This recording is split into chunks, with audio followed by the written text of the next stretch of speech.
Dámy a pánové, moderátorka dnešní konference Sára Polák. Ladies and gentlemen, Sarah Pollack, the moderator of today's conference. Welcome to the second day of conference, today in English. Yesterday was a bit of a patriotic day where we discussed how things like artificial intelligence, e-commerce, Bitcoin, and all these magical technologies can move our republic forward. And we had a lot of inspiration from abroad as well, but today we're going to be ramping it up a little bit. I'm saying hello to the stream as well. You're joining us for the first session, but those of you who are here in person already had the honor to be here at a fantastic breakfast. Those of you who woke up early after yesterday's networking, which was about e-commerce and where it's going and what it's building. So I'd like to thank again all the panelists who were Dita Charanzová, František Štrupl, Oliver Dlouhý, Jitka Dvořáková, and Tomáš Braverman and Zdravko Krstanov, who moderated the whole thing. Today we're going to be focusing on artificial intelligence. We're going to be talking about the wonders of the internet and all these wonderful things, and who better to introduce it than an actual robot. Robot, if we stay patriotic, is actually a Czech word, which I'm immensely proud of. And so I've got this thing that I spend my life demystifying artificial intelligence for people, but actually my boyfriend bought me a speaker in the shape of a robot for my birthday, and I never switch it on because I'm worried that he might get tired. So I've got absolutely, like, emotion overwhelms me, and it overwhelms me with you as well, Ludvík. So please, if you could give us our inviting speech, that'd be fantastic. Thank you very much.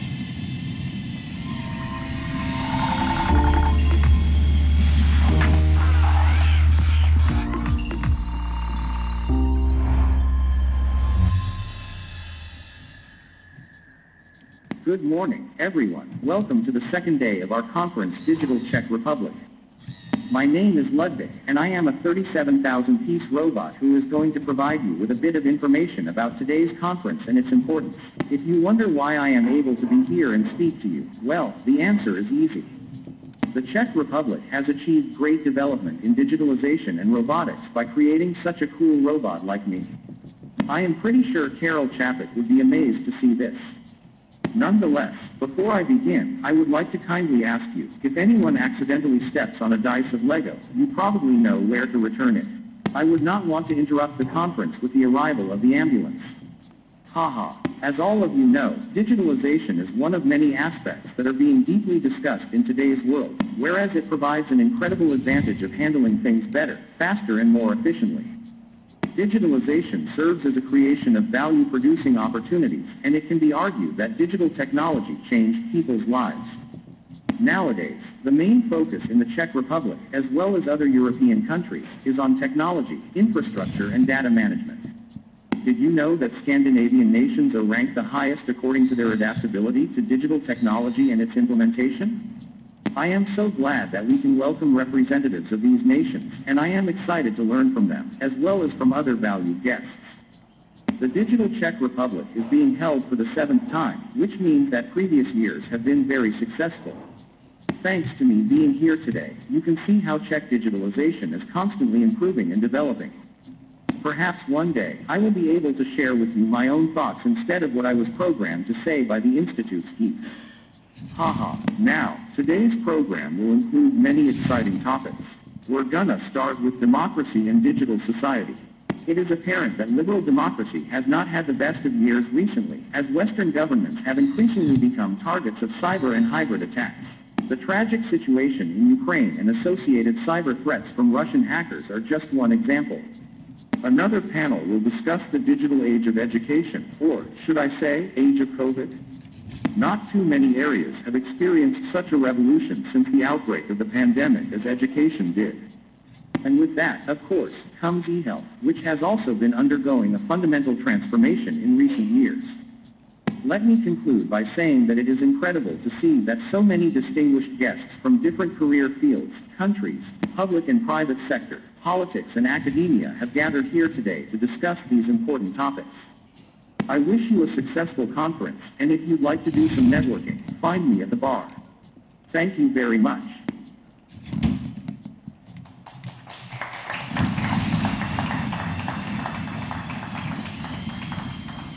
you know how we're worried about robots taking our jobs? Well, actually, after hearing you, Ludvík, I'm actually genuinely worried I won't be needed here next year because he does so much of a better job than me.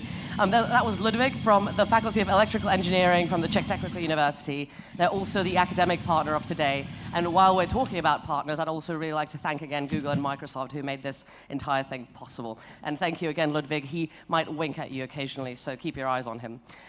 We're now moving into our keynote speakers. And the first speaker, who is sadly online, but it doesn't matter because we're hybrid and we're flexible, we've got Dubravka Šuica, who's the Vice-President of the European Commission for Democracy and Demography. So welcome our first keynote speaker right now. Thank you. As European Commission Vice President for Democracy and Demography, it is an honor for me to address you today. My thanks go to the Institute for Politics and Society of Prague for organizing this 7th annual conference on the digital Czech Republic. I hope to be able to join you in person at a future event. We are living in a world filled with an acceleration of change and progress, accompanied by the increased expectations of citizens and businesses. Making our union fit for digital age is one of this Commission's 6 priorities. This year is the European Year of Youth. We are shining a light on the importance of European youth to build a better future, greener, more inclusive, and of course digital. My portfolio covers the whole life cycle, from children to our oldest citizens. That is also the approach I take to my work, to ensure that every generation has the fullest access and support they need to participate, live and work in the digital world.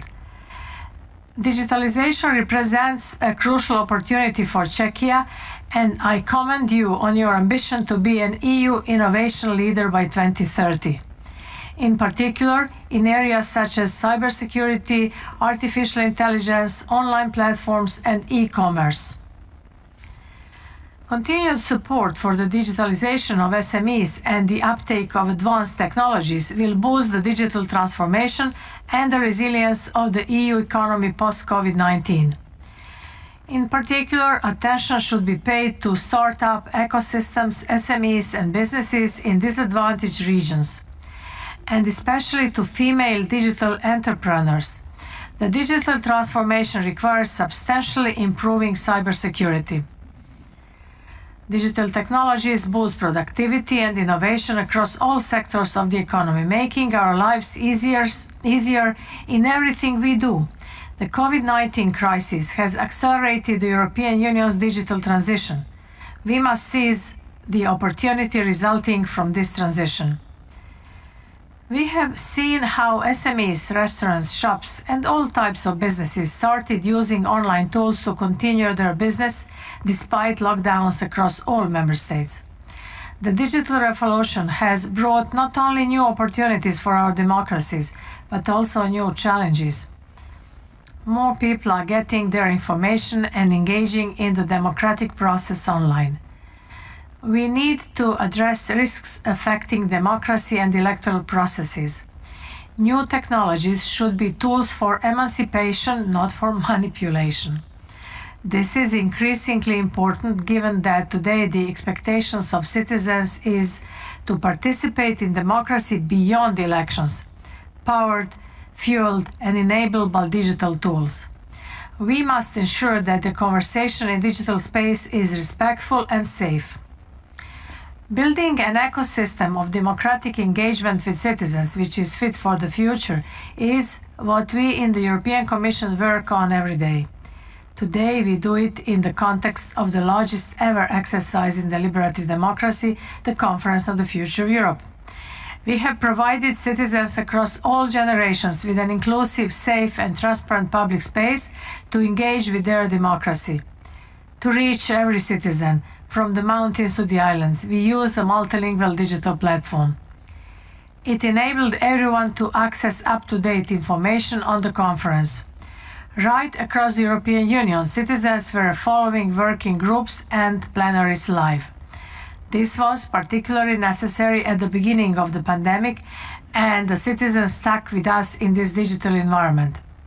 Artificial intelligence was used to gather the ideas on the platform, which were fed into the deliberations among citizens and in the plenaries. We can clearly see the fruit of this in the proposals adopted. Digital transformation was one of the 9 conference topics which citizens deliberated on. Their proposals included improving Europe's digital infrastructure and the right of everyone in the European Union to have access to the Internet and digital services. They emphasized the importance of ensuring all citizens have the necessary skills and opportunities to live and work in the digital age. Proposals also address the cybercrime and fake news and ensuring a trustworthy digital society. The building of democratic connections, legitimacy and trust helps reinforce our democracy, at home and abroad, for current and future generations. The Conference on the Future of Europe is a vital step in making our democracy fit for the future. The Commission has for many years actively involved citizens in policy making by actively seeking the input of citizens and stakeholders on specific policy issues using digital tools.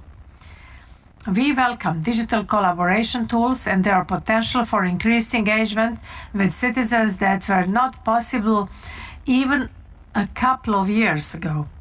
We need to continue dynamism and drive our innovators, our academics and researchers and investors. And to all of you present here today, I wish you a fruitful exchange. Thank you. And thank you very much to Dubravka Šuica, the Vice President of the European Commission for Democracy and Demography. She can't hear me, but you in the stream and us in the room can appreciate, of course. What is really interesting that we're discussing a lot the democratization of technology as well, what it means for the average citizen, not only for us in the room making kind of grandiose strategies, but what it means for the average person in the street. And to answer that partially, but also to tell us a little bit more about this kind of technological strategy for the 21st century is the next keynote speaker, Timmy Dooley, Senator, Vice-President-designate of ALDE, Ireland. Welcome, and join us at our beautiful Perspex table, and we look forward to your keynote. Thank you. Fantastic. First of all, thank you very much for the invite. Thank you, the Institute of Politics and Society, for organising this very timely event. It is good to be back having in-person events, notwithstanding the development and advances in technologies in the past 2 years that has allowed us to continue to function through Zoom and various different platforms. It is good to get people back networking and discussing and, as I said, having that personal engagement, which is so important. There's no doubt that we're living through yet another very dangerous moment in history. All of us have been horrified by Russia's brutal invasion of Ukraine. There's no doubt that a nuclear-armed dictator attacking a neighbouring state whose only provocation was its will to be democratic. There's no doubt that this is an invasion of a scale that we thought, I certainly thought, belonged to history and to the history books. We've all bear witness to the death and destruction in real time through our smartphones and various digital technologies that are now very much part of our dress code almost. Putin's war against the Ukrainian people, against our European values, is part of something larger, I believe. Autocrats and wannabe strongmen have been emboldened, whether it's right here on our own continent or indeed in China. Autocracies seek to undermine the rule of law, disregarding international law and undoing rights that our forebears gained through great and substantial efforts. It's my view that we cannot allow the complacency that has taken hold of our democracies and our democratic societies to continue to flourish. We have to focus on strengthening our democracies. There is no doubt in my mind that one of the biggest reasons our democracies have been hindered is due to the way that we consume and digest information. It's ultimately the way we now communicate. Now, don't get me wrong, I'm a huge believer in technology. There's no question that the internet has changed humanity for the better. We would not have been able to develop that effective response that saved so many lives as we went through the worst of the COVID pandemic. The sharing of real-time information was vital to these efforts. But we also cannot be blind to the net negatives that the digital revolution has brought. We used to depend on traditional media. In my country, there was 1 or 2 national stations, a couple of the main newspapers. That was your content. You trusted it, you believed in it. You might have disagreed on occasion, but you knew that it was well researched, that there were editorial standards, that sources were verified, and that by and large the information was correct. But now many, including my own children, consume their information based on social media. I recently heard my daughters discussing a topic that was dear to my heart, and they clearly had a very different bent on it to what I would have had. So I questioned, oh, where did you read that? Oh, that was one of the, don't want to name any one particular, but one of the social media platforms. And their recognition of the social media platform, which is a fantastic company, huge brand, to them gave them a credibility in the information, which quite frankly, there was no validity to it at all. Because, as you know, the platforms do not see themselves as publishers. They just merely allow people to communicate. And that's where I think some of the problems arise. 2 people in the same city or town can be in, completely different information bubbles, constantly reading articles and consuming media that they agree with. And that's part of the algorithm that provides such an engagement on the various platforms. So confirmation bias is no longer just a theory being studied in psychology faculties. We've all been guilty of it to some extent. Our prejudices, our assumptions remain unchallenged.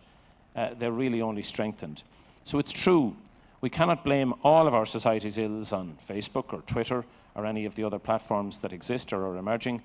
But there is no doubt that, for example, the way information is presented in some of these platforms make it really difficult for the average citizen to tell apart a trustworthy article from, say, the Financial Times, to compare that then with something from the Kremlin propaganda piece, or maybe something from Russia Today or Sputnik. So we really have to do much more in that area. And we know that these algorithms make it so only that content that we react to the most is the most that is ultimately shared, which tends to be quite negative, if we're to be honest with each other. So this is why it's so easy for our enemies and our adversaries to use this technology against us. The enemies of democracy, whether they're in Beijing or Budapest, have perfected the use of social media platforms to turn their own populations against groups they deemed undesirable. That could be journalists today, it could be political opponents tomorrow, it could be religious minorities, you name it. So, you have the situation then with Putin, his attempt to meddle in our democratic elections, trying to sow hate between us.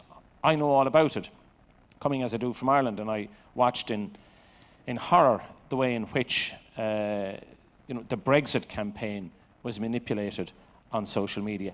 Not all of that was based on the actors from outside the UK either, I might add. There were people within, but there was certainly a very invidious campaign mounted on the social media platforms where there was no capacity to challenge. There was wild claims made of which there was no truth. We've seen what happened in the States.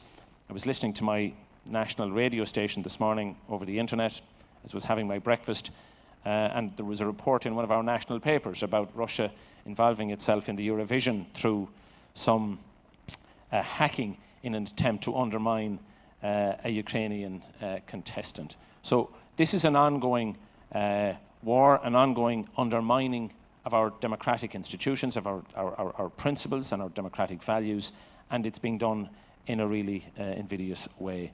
This is the way we need to regulate, I think, and why we need to regulate the platforms in a smarter way.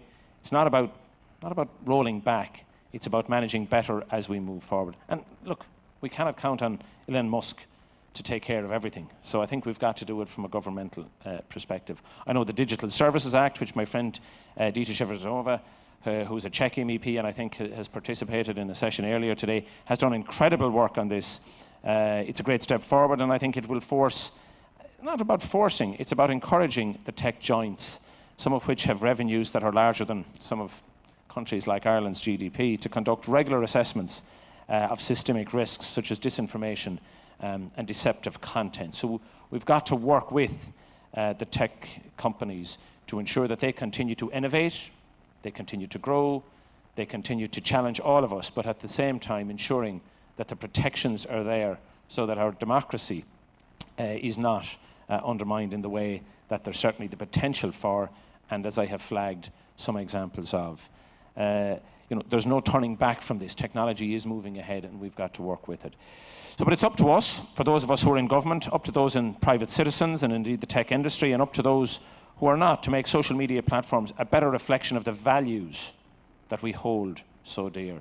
So it's about instilling those democratic values in the way in which we regulate the companies. We have to prove that democracy and technology can coexist. They must coexist. And I believe that we can only do this together: national governments, European institutions, tech companies, and citizens. And I can see how it has gotten, to some extent, a little bit out of kilter, and that's always the case with innovation. It moves so quickly at the start, but then a time comes when it reaches a plateau where we've got to look and see what the real benefits are. We've got to maintain, protect, and grow those, and where there's the potential for problematic behaviour, we've got to manage and ensure that that's dealt with. Because, you know, and the big question, I suppose, is we must choose a side. Do we let our democracies dwindle, or do we fight to make them better by making social media platforms a true public square that we all want them to be? We want to encourage debate, we want transparency, we want discussion. We don't want the closed societies that we had of the past, that's for sure. So that's the most important choice that I think we will have to make now. And it's up to all of us to collaborate in a manner that benefits all of society, all of technology companies, and ensures that the principles and the values of democracy are protected and preserved for future generations. Thank you very much.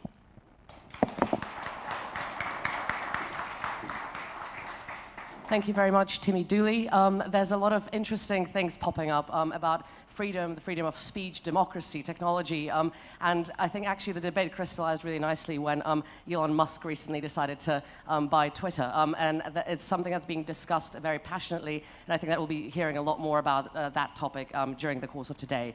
But right now, it's time to invite Eva Pavlíková, Executive Director from Česko.Digital, and also just an awesome, badass lady and a dear friend, and she will kind of bring back the patriotism of yesterday because she'll be doing her keynote in Czech. Thank you very much. Evo, vítej.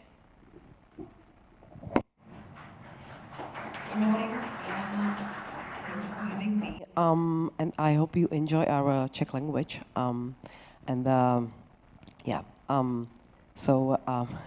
It's kind of difficult to switch from English to Czech right now, but I will try to do that. Dámy a pánové, vážení hosté. Ladies and gentlemen, dear guests, to begin with, I will start with an English quote and then I will continue in Czech. The quote is, "Government can and should work for everyone." So it should be functional, really, for everyone. This is not my own quote. In English, things just sound better. It is a quote or a mission of Code for America. It is a non-government, non-profit organization in America which helps to build human-centered design. It has obtained a support of $100 billion to establish an innovation center with the aim of transforming the social support network in cooperation with the government in America. So there, even in the transatlantic area, there are efforts for better government. So the government and the state, that's all of us, and we want to have a better country. I am from Česko.Digital, which is a community of over 5,000 experts and strive for better Czech Republic. For over 3 years, we have been helping the government with digitalization, innovation in the non-profit and public sector. We want to focus on modern digital connected society. We have gone through over 20 projects in such fields like education, healthcare, or mental care. Digital society is in the interest of all of us to improve the impact on people and businesses. In order to do that and develop digital society, we need to respect and follow values that will help us in our activities. And that is why the digital society must be respectful. Society is an ecosystem of individualities and talents. We all have our individual needs, and during digitalization we have to reflect and respect these individual needs.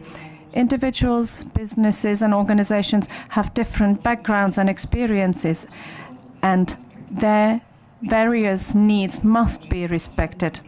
We want to explain and clarify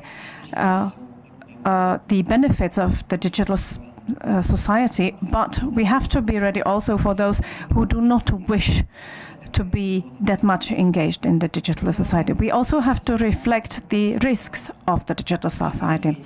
We have to be transparent in building the digital society. Everyone has different interests, and the common solution must be transparent, because certain decisions must be done.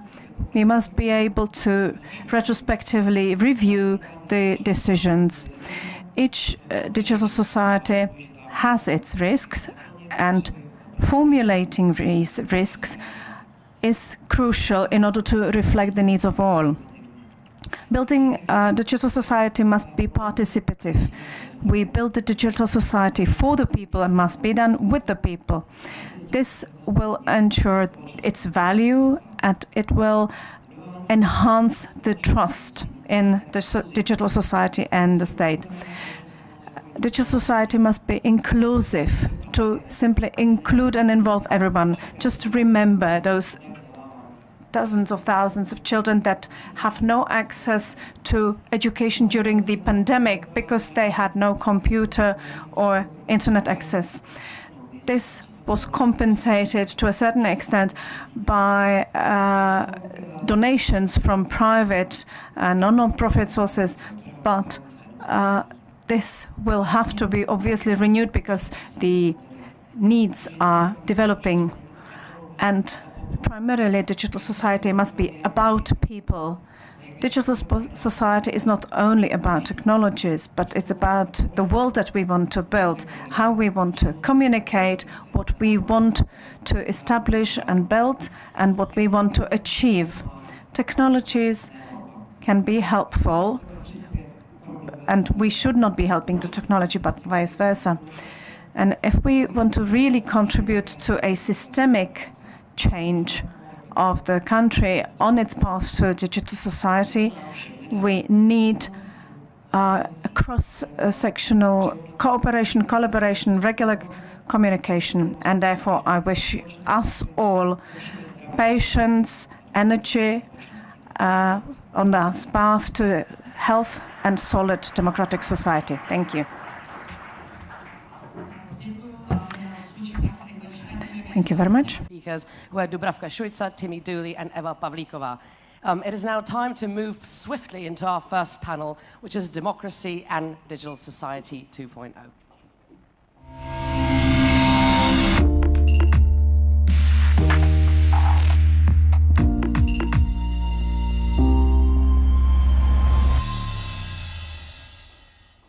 Ladies and gentlemen, it's been literally like 20 seconds since you heard me last during the jingle, but welcome again to the first panel on the Democracy and the Digital Society 2.0. We welcome Timmy Dooley again, Senator, Vice-President-designate of ALDE, Michael O'Flaherty, the Director of the European Union Agency for Fundamental Rights, František Vrábel, founder and director of Semantic Visions, Tereza Bartoníčková, scientist and founder of the Internet Institute, Marcus Ryder, journalist and lecturer from Birmingham City University, and the moderator is none other than Roman Máca, analyst, Institute for Politics and Society. So welcome and take it away, please. Thank you. Thank you, Sarah, for introducing this, this panel. As it was mentioned, our panel is named Democracy and the Digital Society 2.0. we have 5 speakers, and we will start with a video message from Michael O'Flaherty, Director of the European Union Agency for Fundamental Rights.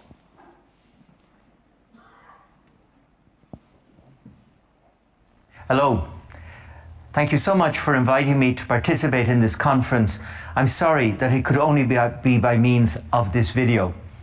But in a sense, I'm with you in Prague, and I'm very conscious of being in a place that has and continues to play an important role in the development of the human rights protection system. Your country played an important contribution to conceptualizing human rights. Just think of the role that VII played. Your country has played an important part in the elaboration of rights through the treaties, civil and political rights, socio-economic and cultural, as well as in the development of the architecture for their protection, be it in Europe, such as through the European Court of Human Rights, or within the United Nations system. Now, I think any Czech thinker would have to confront today the question, well, we've made such an important role to the development of the human rights system for the world as it was in those periods, but how do we adapt it to this new world, the digitalized world? Because, of course, if we cannot adapt it to this new reality that we all experience in every waking moment, then the human rights achievements are no longer relevant. That's a preoccupation for the Fundamental Rights Agency. We've devoted a number of years now to working out in a very applied way what it means to say that human rights apply in the digitalized as well as any other context. Let me share with you very briefly 7 elements of our approach, drawn from our research, our learning, our very wide consultations. Well, the first, of course, is to acknowledge, as we must as a starting point, that digitalization is capable of bringing enormous good as well as doing enormous harm. It's the pathway to which we can resolve and find cures for currently incurable diseases, cancers. Even look at how it supported us in the identification and the rollout of vaccines for COVID. So an enormous power, actual and potential for good, but carrying with it, as any great technology, vast risk for every dimension of human well-being. And so it's with that double understanding that we have to proceed. And then we have to acknowledge, and this is my second principle, that human rights is as applicable online as offline. There was some sense for a while out there that online is some kind of legal terra nullius. That's nonsense. We bring with us into our work in the digital space the same rights and the same responsibilities as we would in any other of our actions or the actions of such duty bearers as the state. But a third very important consideration, my third principle, is that of cooperation. More perhaps than has ever been evident in any other setting, we need to work across professions and expert bodies to achieve a meaningful engagement of human rights online. It means that the lawyer must sit down with the engineer, the lawyers and the engineers must sit down with the ethicists. We must all find a common vocabulary, or at least ways to share our vocabularies, to understand each other and make progress together. Otherwise, we're all wasting our time. The fourth of the principles has to do with the fact that as we migrate human rights online in a meaningful way, identified through this collaboration, we have to acknowledge the need for regulation. Certainly it needs to be smart regulation, but at least here in the EU setting, the argument is over as to whether we do or do not need the regulation. We cannot live without it. The issue is getting it right. Something we're investing heavily in the context of seeking to elaborate the best form of Digital Services Act or artificial intelligence regulation. Now, in terms of getting it right, and this is my fifth principle, we see that it is imperative to put in place strong oversight systems for the rules. And by strong, there is implied in that word is a sense of independent. We need independent oversight, independent of industry, independent of the state, that is adequately resourced to do its job of ensuring that the rules are respected. And that then in turn brings me to the 6th of my 7 principles, which is a firm, consistent and comprehensive commitment to the principle of transparency. This is an opaque world. It's a world where many of the scientists almost sometimes tell us it has to be opaque. That's not acceptable. If we're to meaningfully regulate this territory, then there must be the commitment to transparency, the transparency of algorithms, the transparency of information about how we're up-training technologies, and every other aspect to know how it works, what are the desired outcomes, what are the actual outcomes, and how do we orientate it all towards good. And then the 7th of the principles I would wish to share with you today has to do with fairness and equality. It has to do with digital access and digital literacy. It's still the case that you can't get fast broadband in some parts of our communities, out there, for example, in some rural areas. It's still the case that there are massive disparities depending on how much income and access to resources you have.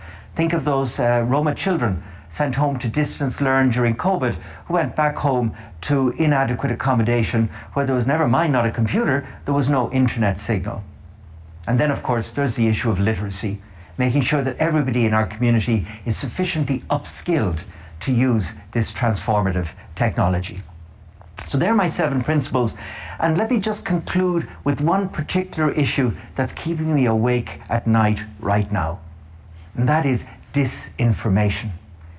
Disinformation is today not just one of those many issues we have to acknowledge and confront. It's a real and present danger. Look at the damage that's being done by lies in the context of the conflict in Ukraine.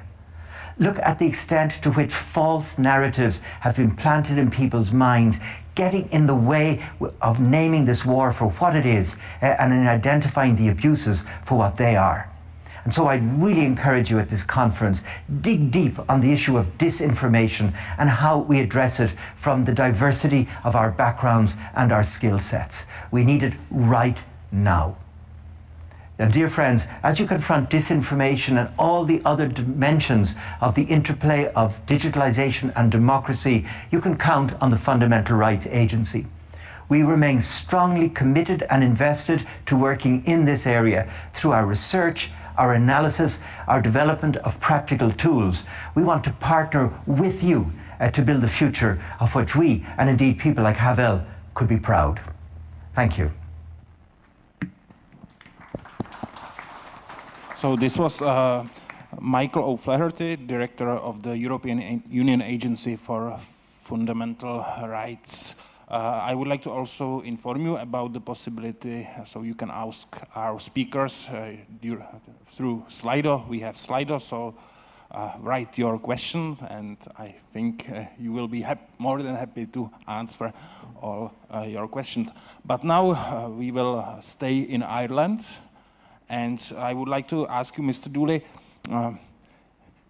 during your previous speech, you already answered all my questions. So did you spare something for this panel? And also you can react what was said on the video.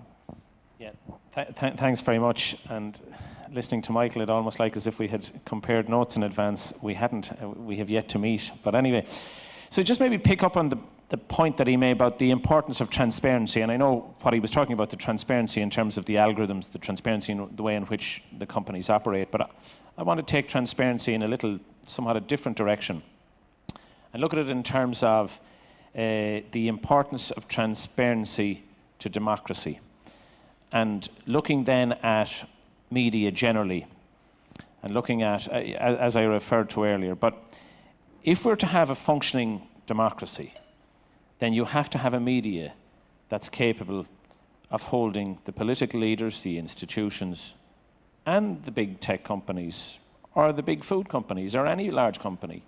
They've got to be able to hold them to account. The only way that they'll be able to hold them to account is if they exist. And the difficulty that I see, I referred to it a little bit earlier, but I want to develop the point a little bit more now. Traditional media is going to be gone. It'll be death by 1,000 cuts. Because the advertising spend is following the eyeballs. And where are the eyeballs? The eyeballs are on the smart technologies, they're on the platforms, because people are just consuming information.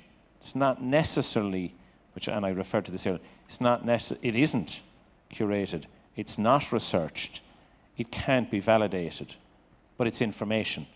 And that would be okay. You could manage that if there was a counterbalance.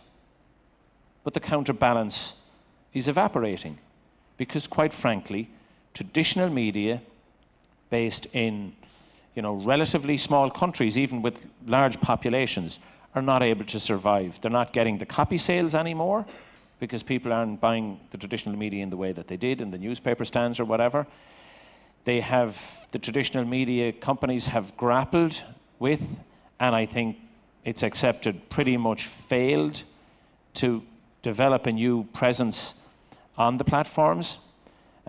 Sometimes their information is presented through Facebook and Twitter, etc. But in truth, the media company isn't getting any money for that.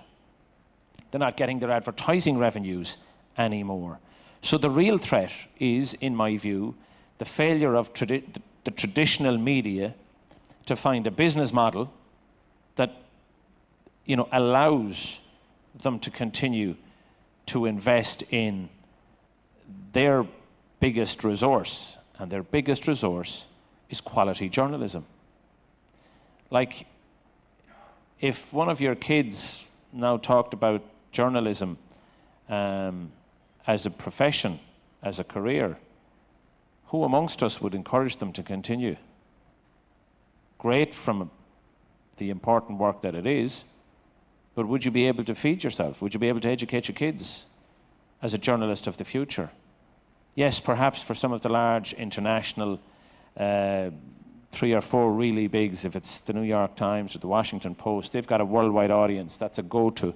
But in terms of the newspapers, the radio stations, the TV stations in your individual member states, they're under threat. They've been under threat for a long time. And government will have to take action, in my view. Now, I produced a paper on this for our own party when we were in opposition. We're now in government, and I have to try and ensure that the minister that's there now lives true to what our policies were previously.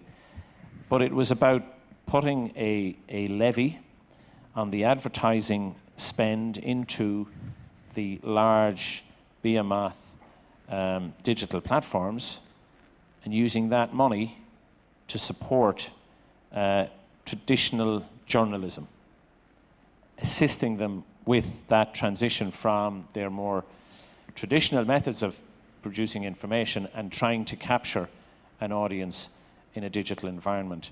I think we have to do a lot more. It's not just about regulating the information. That's really important, what goes on, what shouldn't be on there, that's all fine. But are we not seeing the demise of quality journalism, which is the bedrock of that holding to account of institutions, of government, of politicians, of society in general, holding a mirror up to ourselves. And that's really, I think, the biggest problem that I see facing democracy today. I don't know if that's any help. So, thank you. Now we will move to the other bank of the Irish Sea. Marcus, you are a journalist. I would like to ask you also about your opening remarks, and there was also said about the problem of money, that a lot of people, they think that information are free of charge. So, yeah, so your opening remarks. Okay, sure. Thank you so much. Thank you so much for inviting me to speak. I work for the Sir Lenny Henry Centre for Media Diversity, so that's looking at representation. And I worked for the BBC for 24 years. The last 8 of those, I was head of BBC Scotland Current Affairs.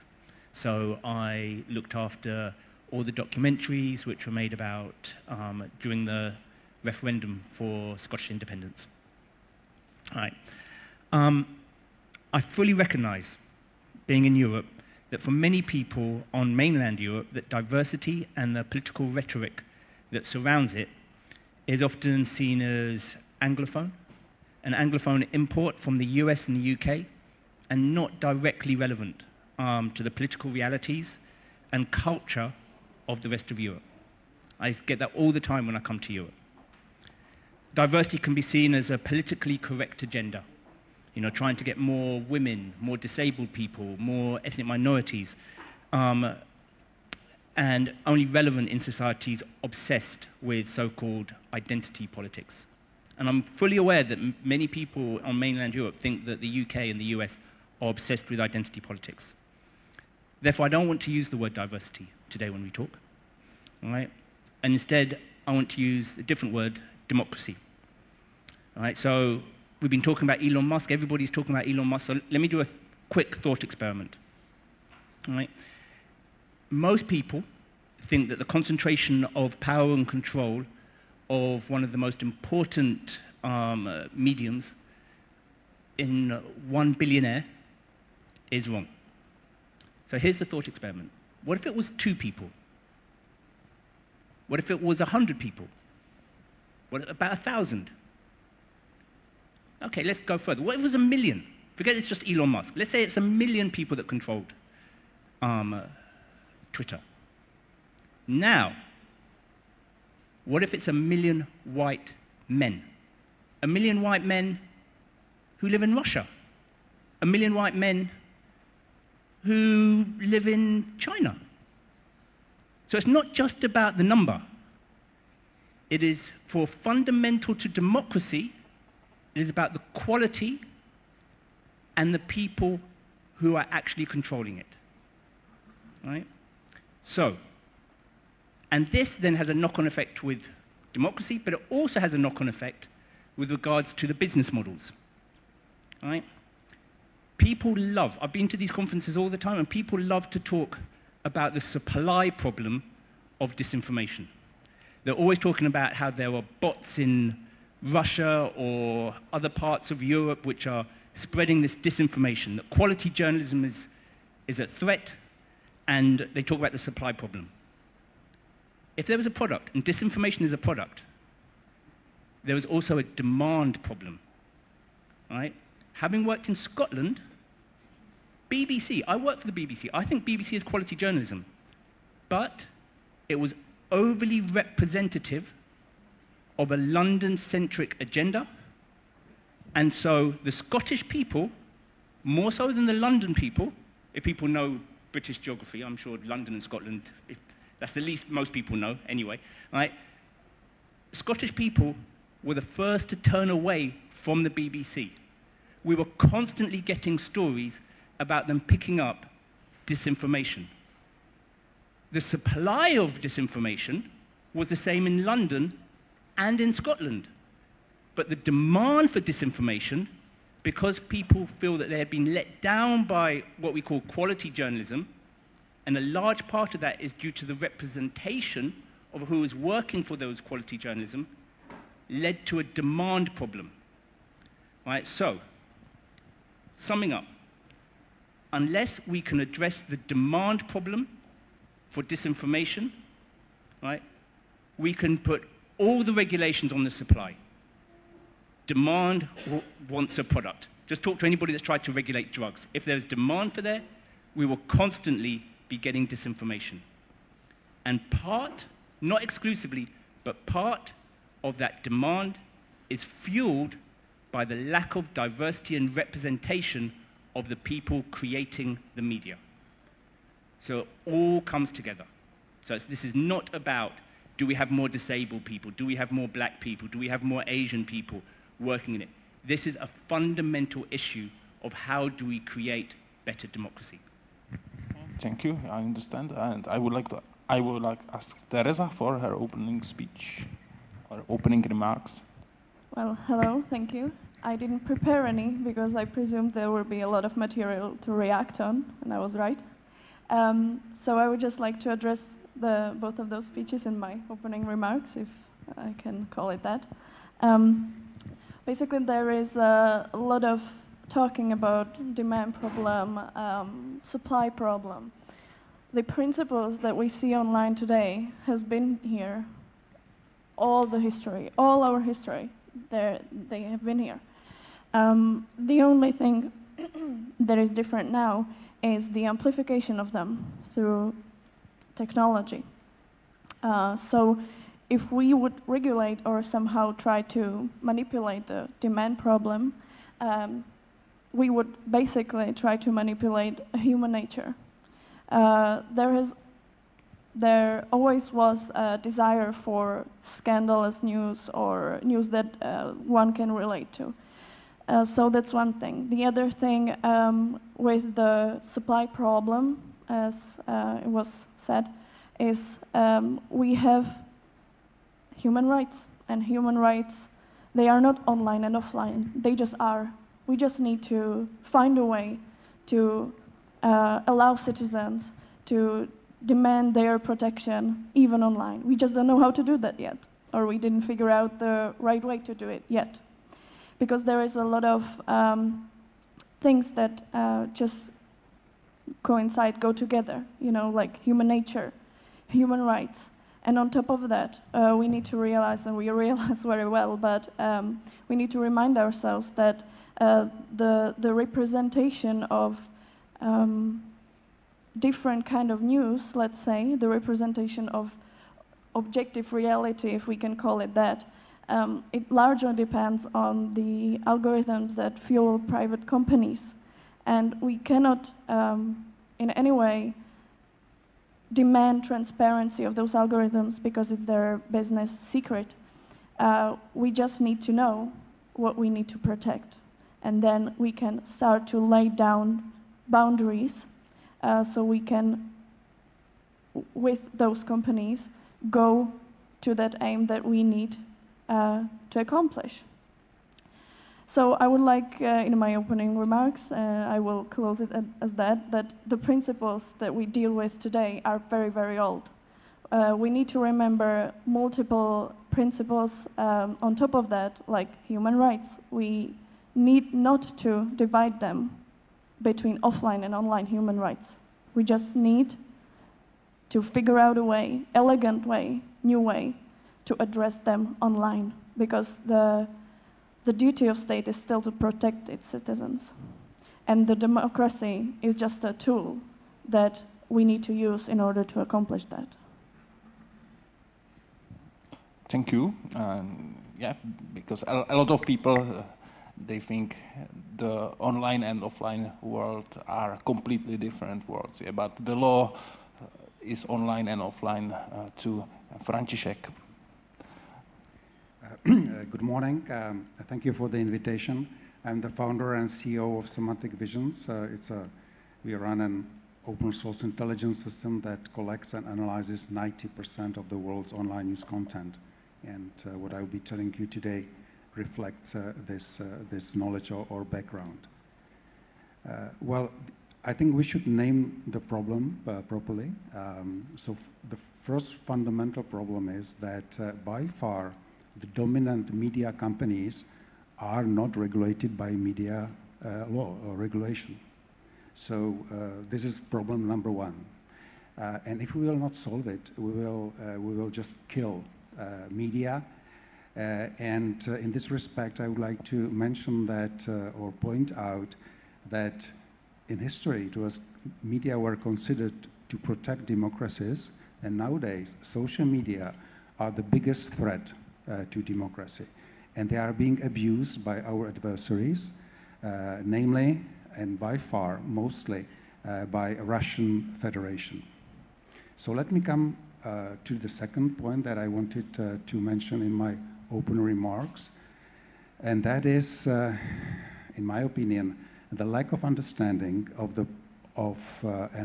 and lack of definition of the problem of disinformation on the European Union level. And of course, because we are in the Czech Republic, this also applies to the Czech Republic, and I believe it also applies to the United States and elsewhere. So we're talking about disinformation, but and the opinion leaders and the political leaders neglect the important aspect, which is that Russian Federation conducts a long-term, continuous, systematic information operation against our societies, goal of which is to dismantle our democratic systems. And this is not being addressed by the current definition, and this is not being addressed by the current European Union strategy or approach, which is debunking individual disinformation, which leads to nothing, because the ideal disinformation, first of all, is based on correct facts, or secondly, it does not contain facts at all. But again, the disinformation are just molecules. The particle disinformation are just molecules in a stream of a river, or a river that Russia is flooding, or the muddy waters that Russia is flooding on our societies. And the third point that I would like to discuss is that, in my opinion, there is still lack of understanding what we should regulate, and that there is not enough of understanding between dissemination and so-called amplification. Tereza also already mentioned amplification, so let me, so I will follow up on her. Dissemination is about disseminating all kind of information, to include the disinformation, and stopping it may be considered as a censorship, might be considered as a censorship, and might be considered as something that goes against the freedom of speech and the democracy itself. But the problem does not lie in dissemination. We as democratic societies could live with all those lies, or even purposeful disinformation to dismantle our democracies, unless it is not unless it is not amplified by the algorithms, which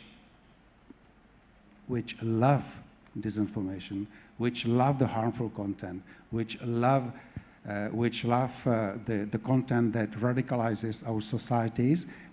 And why? From a simple reason. Because this brings higher user engagement. And because all the social media business model is about attention economy, so this is in the heart of the problem, and we should focus on that. Thank you. Senator Dooley, not so long time ago, you visited Kiev and Kiev surroundings, so you saw what happened there. And not such a long time ago, there was a published study that Czech Republic is one of the most targeted countries by this Russian alternative, so-called alternative version, that what happened there, it was a Ukrainian army or Ukrainian fascists, bodies in the street, there were actors and so on. And many Czechs trust to these stories. And do you have any recipe how to deal with it? So you cannot persuade people who are like completely trusting to this, but you know, you saw something on your own eyes, and there on the other side are the people sitting on the sofa, as we are in the Czech Republic, so they are drinking beer, for example. So what to do with this? Yeah. So is it like a Russian version is a freedom of speech, or it should be banned? What to do with this situation if you personally saw what you have seen, and there are people thinking and believing in these Russian versions? Yeah, thank you very much. About 4 weeks ago, I suppose, I was in Kiev and went to Irpin and Busha to the northwest of Kiev. So I saw at first hand the destruction that had been left by the retreating Russian forces. Now, it's a matter of fact that the Russian forces were there. It's a matter of fact that they killed innocent civilians that were and formed no part of any military base, any military personnel or anything. It was women and children who hadn't evacuated. I saw the destruction that was left behind. I saw the mass grave just outside Bucha, where the local community had taken the bodies from the street and buried them while the occupying force was still there. They buried them just purely from a humanitarian perspective and a containment of the spread of disease to get dead bodies off the street. They used body bags where they had them, and others were buried without body bags where they didn't. It was a sanitary health, issue for them. We saw that as the forces had been retreated, we saw the external investigators come and remove the bodies, take them to the morgue, begin that painstaking process of trying to identify them, and try to establish how they had died. And in the main, they had been shot in the head. That's the harsh reality of what we witnessed. So those are facts, and I think we all, those of us who believe in democracy, absolutely at a minimum is freedom of speech. But when it comes to facts, there's only one set of facts. I have an opinion about a lot of things. My wife doesn't necessarily share my opinion, or my kids don't share my opinion. But it doesn't change that there's only one set of facts. And we can't have freedom to create facts without being challenged. There isn't an alternative set of facts. The facts are what they are. And that's why we shouldn't be getting mixed up this issue of freedom of speech.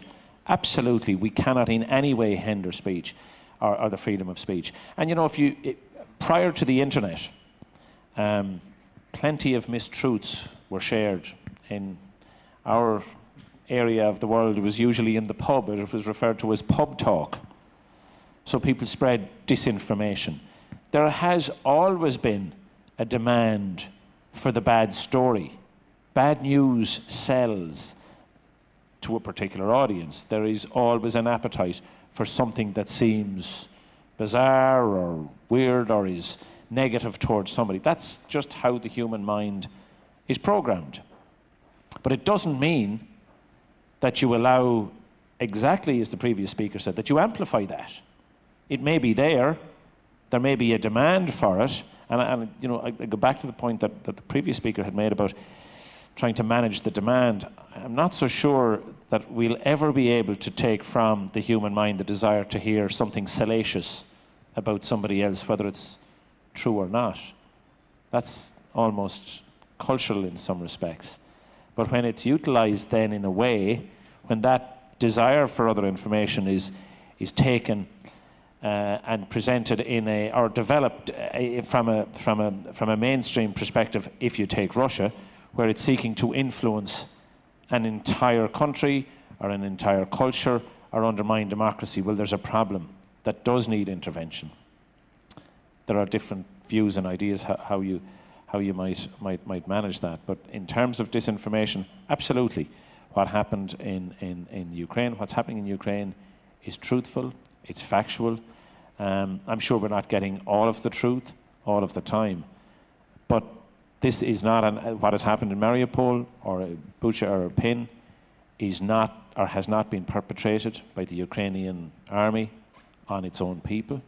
That's for sure. That's a fact. And I think in time, whoever from Russia will be made to answer it before some war tribunal. There will be a finding of fact in relation to that. But I having visited and spent time there, I'm in no doubt about the facts of the matter in that regard. Thank you. Markus? I'd just like to clarify. There will be a demand for salacious stories. Absolutely. There's always been demand for salacious stories, celebrity stories. Absolutely. What we're talking about, though, is let's take Ukraine as an example. Right? Not arguing about the facts of Ukraine. But what we had with the BBC, with Al Jazeera, NBC, right, is that I don't know about in the rest of Europe, but in a lot of Anglophone media, they were presenting the victims of the Ukrainian war as being special because they were white and because they were Christian and not Muslim and not black. And that has been documented, and certain And Al Jazeera apologized for that, and certain presenters at the BBC apologized for that. The result of that, right, is that large parts of the British population, and I strongly suspect the American population as well, and when I say large parts, I'm really talking about ethnic minorities, turned away and lacked sympathy for Ukraine. When we see the issues of Ukrainian refugees entering into the UK, and it's a problem as if the BBC have just discovered the problem of refugees for the first time. Ethnic minorities will say, this has been going on for years, and I never received any sympathy. And so they then don't feel sympathetic towards the Ukrainians. So it's not, and so then they will then go to media which they feel have their values and value their lives. So it's not a question of whether they will return, whether they want to turn to salacious facts. It is a question of whether people feel that the conventional media, which is doing a great job, which is doing good facts, right, whether they feel that those have their interests at heart, whether they have their editorial values and news values at heart. And if people do not feel that, then they will turn to other media sources. That's the problem. It's not a problem, so maybe you've got slightly cross wires. It's not about whether they would go to salacious facts. It's about trusting media organizations. And even in the Ukrainian conflict, where the facts are not disputed, you know, there's an issue as to certain groups turning away from it, turning away from conventional media. So that's what I meant with regard to the demand. Sorry. No, and I think you're entirely right. It's just where they're going, and you're always going to have that, particularly in your country being such a large, diverse population, people with different heritage, cultural backgrounds.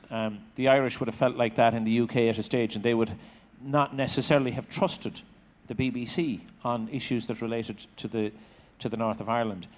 But where they turned in the past was to other, maybe Irish papers that were sold in the UK, and I know that happens in your country, people from other cultural backgrounds. But the difficulty where they're now turning is to the only alternative to the BBC, which is somewhere on one of the platforms, which are just feeding a very negative, completely untrue, unresearched information. And I think we a little bit of crossed wires there. You would hope that, is it possible for BBC to be all things to all men? I suspect not. You'd want it to be. But it should, but it's going to be difficult. But that's the challenge to media. At least in the print side of things, we all have papers that we like more than others. Some will share or maybe be more in tune with our political views or ideas, whether it's left, right, centre. That's okay. That's okay. But what we've got to do, I think, is continue to strengthen mainstream media in a way that it's able to compete for the eyeballs, for those that want trusted and clear information. Thank you. Thank you. We will move to another topic. Tereza, I wrote an article or interview. You wanted to say something, František? Okay, about trolls, that if we are like debating with trolls, sometimes it's not a human being, but it's a bot. Yeah. And what is your perspective? Are these trolls or bots are also like under the freedom of speech or expression because they are presented as some nice woman with a picture of a dog on the like a profile photo or flowers or something like that? And how do you see this? What to do with these trolls, bots, and so on? And should we be like on a social network as a like verified persons? That I think, from my point of view, if I'm saying something, I shouldn't have problem to understand it. Yeah, but it's different online. So. Oh, I know what you mean. Well, Yes, I've given a lot of interviews about trolls because that seems to be the hot topic now. Trolls, AI that acts like a human online, simple chatbots, whatever of this sort of thing, is just a tool that is used in the influence operations that states or any actors use. I don't see any problem with that. It's for now legal. Let me clarify, I see a big problem with that, but that's for another debate. The thing that I would like to really emphasize here is we are talking about representation, or if some profiles are fake, or you know, the tools of the basically wars of influence and the reasons why people rely to one story and not the other story. But this panel is all about democracy online 2.0. And that's where the principles of online come into play. It's not about the information that are present online. It's not about how people rely on them, but how they can reach so many people that the information there are, for example, disinformation and part of some influential war of influence, or however you call it, how they can capture so many people. And that's the problem of amplification online. That comes to the core principles, and I am very glad that František mentioned the molecules. We are just seeing the molecules, the side effects. I always call them the signs of an illness. You don't treat the stuffy nose, you don't treat the high temperature alone, you treat the core of the illness. And that's what we need to do. We need to focus on the mechanisms of how, for example, social media, when we are talking about them here in this conversation, are working, under which laws they are regulated, as also František said. Because the problem is that we see them, and as many people here said, we want them to be the new public sphere or the new public space where we can express ourselves. But the problem is with what kind of information they are amplifying. Of course, they are amplifying the ones that grab the most attention, so they can get the most profit, because that's how they are built. But if we want to regulate that, we really need to see the core illness, and that's under what laws and what boundaries they are functioning. They are not regulated as media. That is why I see the debates about media versus social media as good ones. Yes, they raise very good points, but they are not the essential ones. Because the media and as somebody says, downfall of the media, it comes with the business model of where they are selling their content to, and that's social media. So the problem of amplification is really the biggest one I can see today, as it corrupts, for example, even a person's view of the reality they are living in. Because another principle besides how they amplify that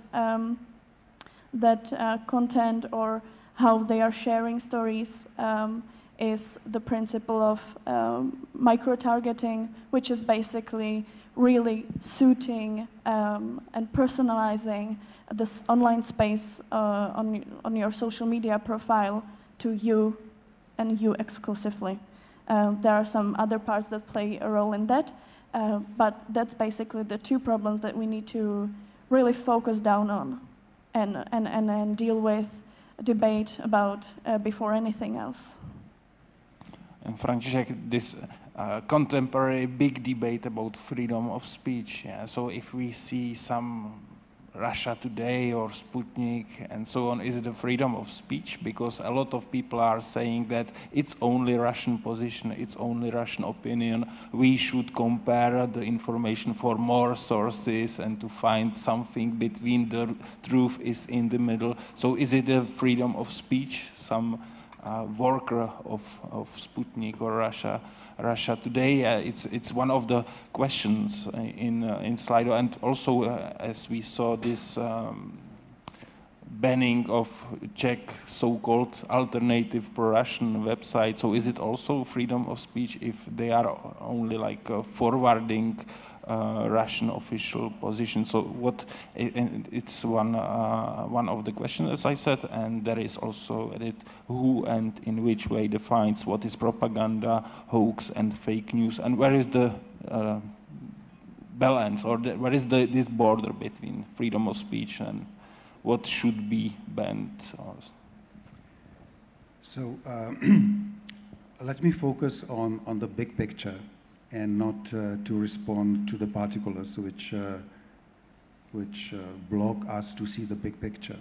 So the big picture is that the news or the information is being distributed by artificial intelligence, by the algorithms of the social media, and most of people in the world are creating they understand the world around them through those algorithms. And when we mention that in history, lies and all the bad stuff was always present, so in our numbers or in the big data that we see is like 5 to 7%. And this dirty phone we can live in, or we can like get rid of it through the self-cleaning mechanisms the human mind has. But if we multiply it by 10, there's a significant part of our population who is flooded only by this dirty phone, then there's only one result, that those people or their minds were kidnapped by those who are spreading this dirty phone. And Russians excel in that, and the algorithms are helping to spread these lies or these harmful content big time. And we know from the big data that we have that the sources that publish systematically on continuous basis, long-term, Russian disinformation and harmful propaganda or hostile propaganda, they publish the same content, anti-Semitism content, for example, the COVID-19 the conspiration theories of disinformation. So those are still the same sources, and they continuously, and let me repeat that, systematically work for the Russian disinformation machine. And if we allow them to do that, and if we allow the algorithms of social media who inadequately spread the information and they prioritize this harmful content, and they are able, with their intelligence, they are able to identify the ideal targets. And in case of the Czech Republic, it's like 30% of the people who are flooded and who are being kidnapped by those algorithms into alternative world where democracy is not the preferred system. So we have to firstly focus and concentrate to solve the problem with algorithms and the amplification. And the amplification has nothing in common with freedom of speech. Okay? We could live with those 5 or 7%, but we cannot live with 50 or 70. Okay, thank you, Markus. Just first of all, I completely agree that it's a problem of amplification. I think that previously, 20 years ago, the regulations with regard to access and amplification were seen as one and the same thing. So laws to make sure that there wasn't media concentration in ownership was about access. Barriers to entry for access on social media are so much lower that it is about amplification. I agree with that. Now, one of the questions that I've seen is about the fact that I worked in China, right? And so what often makes me nervous is that this debate in China was that the Chinese government knew what was best.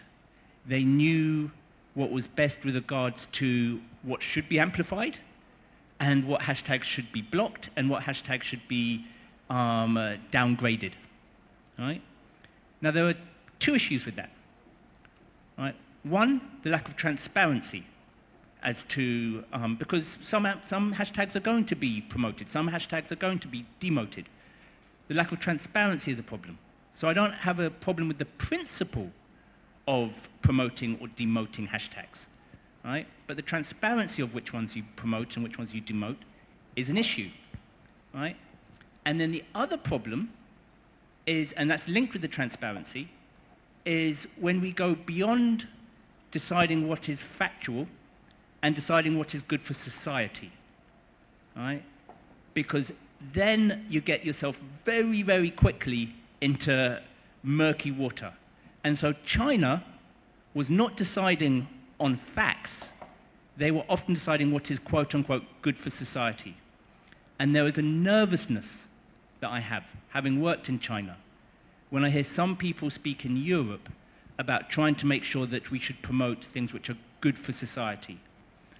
Because what is good today might not be good in the medium term, might not be good in the long term, right? And so my experience in China just has given me a nervousness about not censorship per se, because there'll always be some censorship, you know, but the transparency behind that and also the idea of a group of people knowing what is the public good and in the public interest. Yeah, and one additional question, as you describe the situation, from your point of view, is it okay to ban websites spreading fake news? Or is it okay to spread fake news? To ban websites spreading fake news. Yeah, it was. Well, I don't think it's a website is any different from a broadcaster, and Ofcom in the UK regulates broadcasters. And so it's very simple. What happens is that if a broadcaster makes a mistake, sometimes it can be an honest mistake, but if there's a factual error, Ofcom, the regulator, will say there's a factual error, and they will correct that. If the broadcaster consistently makes factual errors, eventually that broadcaster will lose the license to broadcast. But it's based on a pattern, it is based on a set of what is factual, and we have a regulator which is transparent in the criteria that it uses to decide that. I don't see any problem now that broadcasting is done on the internet of increasing Ofcom or the regulator's rule, but the role to go from television and radio to also look at the internet. But so it's no different from how you, for me, as how you regulate broadcasters. Okay, the same question for Tereza, your perspective. Is it okay or not to ban websites spreading fake news? I would say from the point of view of just a brief freedom of speech, it's not okay, but from the point of view of the immense tragedies that are happening in Europe today, I think personally it's okay. I would just like to say just a short one, because saying, you know, that you have nervousness after working in China, it's very, yeah, I can understand, it's very in place. I think we should all be cautious of that, but that's why we need to think about more if switching off disinformation websites is okay, because one thing if broadcaster makes mistakes or continually makes mistakes, that's the decision of the media, if they let him go or not, or if he loses his license or not. But if the media itself is focused on spreading consistently wrong facts, let's say, it's no longer misinformation being just a wrong fact by mistake, but it's disinformation, which is a wrong fact that has a purpose. And that's something different. And that's where the very, very thin line between protecting citizens from bad influences and not saying it is good for society, but it is actively harming society, is something different than, you know, really making sure everyone is in their place. So that's just a little remark on that. It was a little bit controversial. Just a brief answer. Is it okay or not? But I think, is it? I think it was a good decision. And the operator of the Czech domain, just you have the context, on the 25th of February banned 8 disinformation websites that on long term supported the Russian were spreading the Russian disinformation and hostile propaganda. And so at the beginning of the war, I think it was clearly a good decision. But it's clear that this is not the long-term solution, and it becomes evident that this ban won't be prolonged, and it will end up in the next few days.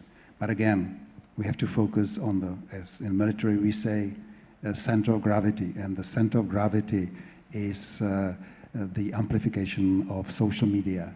That amplify those the disinformation and hostile propaganda. Senator Dooley, I think your position is also clear. Yeah, I think it's very similar to what has been said. I mean, for me, it's what's the motivation? What is the motive of the particular entity? What's the purpose? What's their reason to exist? If it's to make money, I can understand that.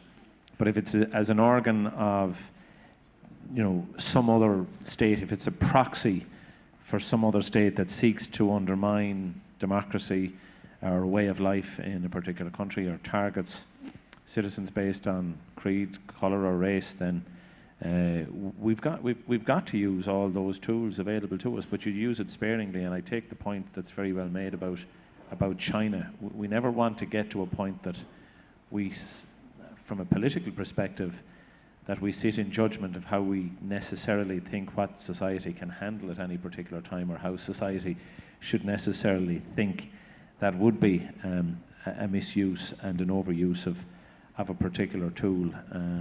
But there's a gap. There's where the clear motivation of the particular site or entity is to destabilize the democratic institutions. Then I think you have no choice but to ban. Okay, we have only 2 minutes. I would like to ask you the conclusion. What is your recipe for prosperous, happy, living in a heaven on earth digital society 2.0 in one sentence? What is your recipe, Markus, first? Diversify. So real quick thing, we talked about the algorithm amplifying. The people every day, Instagram, Facebook, and Twitter demote some hashtags, all right? Last year, Instagram demoted the Al-Aqsa hashtag, so you couldn't find it. They said it was a mistake later on, and it was a mistake due to the fact that the mosque, Al-Aqsa, is also seen as a terrorist organization, but they said it was a mistake. The people who were deciding on whether to demote that hashtag looked like they were not Muslim and were predominantly white, living in America, all right? And so therefore, if we want to, so one of the ways in which you need it, in taking the macro picture, is looking at the people with editorial power. And if concentration of editorial power is in one certain group of people, regardless of the solutions that we all come up with, other problems will emerge. Okay, thank you. And one sentence, it was a little bit more, one sentence recipe. For me, cooperation and courage. We need cooperation with organizations like Česko.Digital, which is building resilience amongst our citizens. We need organizations like Semantic Visions or other organizations that give us facts, actual facts, and we need organizations that represent those facts before the lawmakers and setting up boundaries, like is our Internet Institute and others throughout the world. That's what we need. Okay, one sentence from František. I would pledge for social media to be considered as media because they are by far dominating media and they should operate under the same rules and legislation. Okay, and Senator Dooley, I hope in a positive message. Yeah, in a positive message, pretty much as everybody else has said, digital medias are publishers, they must adhere to the same rules and regulations as traditional media. If we believe in democracy, then we've got to ensure that facts are protected because truth matters. And if truth is to matter, then we've got to ensure that it's protected to the greatest extent possible so that we end up preserving our democracy. Thank you. Timmy, Dooley, František, Vrábel, Tereza Bartoníčková, Markus Ryder, thank you very much. Our time is gone, and thank you once again. I hope it was interesting. Sarah, please.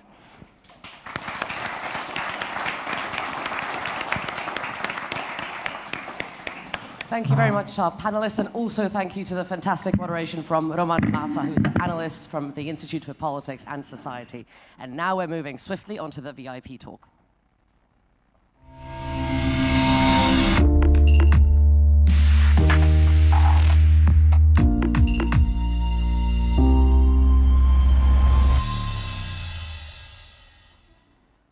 Before we start with the VIP talk, I've made myself nice and comfortable because I'll be moderating it, and I'd love to ask if Karel Řehka, the director of the National Cyber and Information Security Agency, could come and join me, as well as Jeff Bullwinkle, the Associate General Counsel and Regional Director of Corporate, Legal and External Affairs, Microsoft Europe.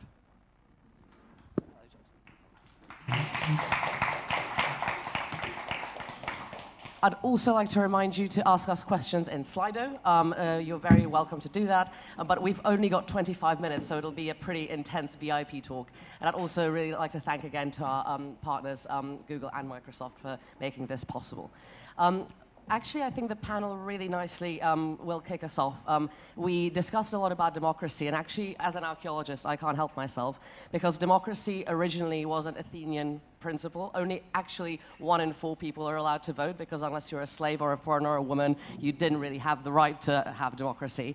And also, really interesting, a philosopher, Duende, who mentioned that basically democracy was created for city-states, so a decentralized system. And the more nation states or federation grow, the more difficult it actually is to even keep the system of democracy alive.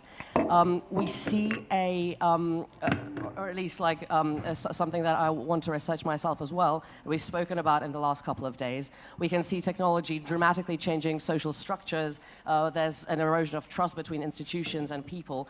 And there's, of course, the notion of cybersecurity, because warfare is now moving into a completely different dimension. What we discussed with the gentleman is that we want to really emphasize the cooperation between the private and the state sector, because that multidisciplinary approach will be key to maintaining this topic in the future. So, Karel, if I could start with you, please, how you view the idea of digital security in the age of cyber wars and cybersecurity from your perspective. Well, I think... Okay, it works now. Okay, I think the cybersecurity is a truly horizontal issue now. It goes through all aspects of society, and obviously as we become more digital, it's a part of our life. I think the state plays an important role and key role, because it's an ultimate provider of security and defense to the state and to the country and to the people. So it has specific responsibilities. On the other side, the state cannot do it on its own. And I believe that the key for the cybersecurity is the whole of society approach, and truly the coordination, cooperation, and whole of society is really the key. Where I see the biggest problems now is obviously the resilience of the critical systems in the state, and especially the supply chain security as a part of this resilience, and also maybe coming to this to grips with the fact that cybersecurity is not a technical issue, it's a complex issue. There's no cybersecurity without foreign policy, without politics, and it's all part of the geopolitics as well. So I think the resilience of the critical systems and critical infrastructure, with the focus on the supply chain security, especially, and the non-technical aspects of the cybersecurity are really the key, and is really one of the key issues we're looking at right now. Thank you very much. Thank you. We'll get back to some of the things that you mentioned there, but just turning the eye of Sauron onto Jeff now. There's a phenomenal academic called Willy Leon-Witte who wrote recently a book called The Cloud Empires, where actually it is often the role of the company, of the private sector, that is in certain ways taking on the responsibilities of what traditionally used to be the nation state.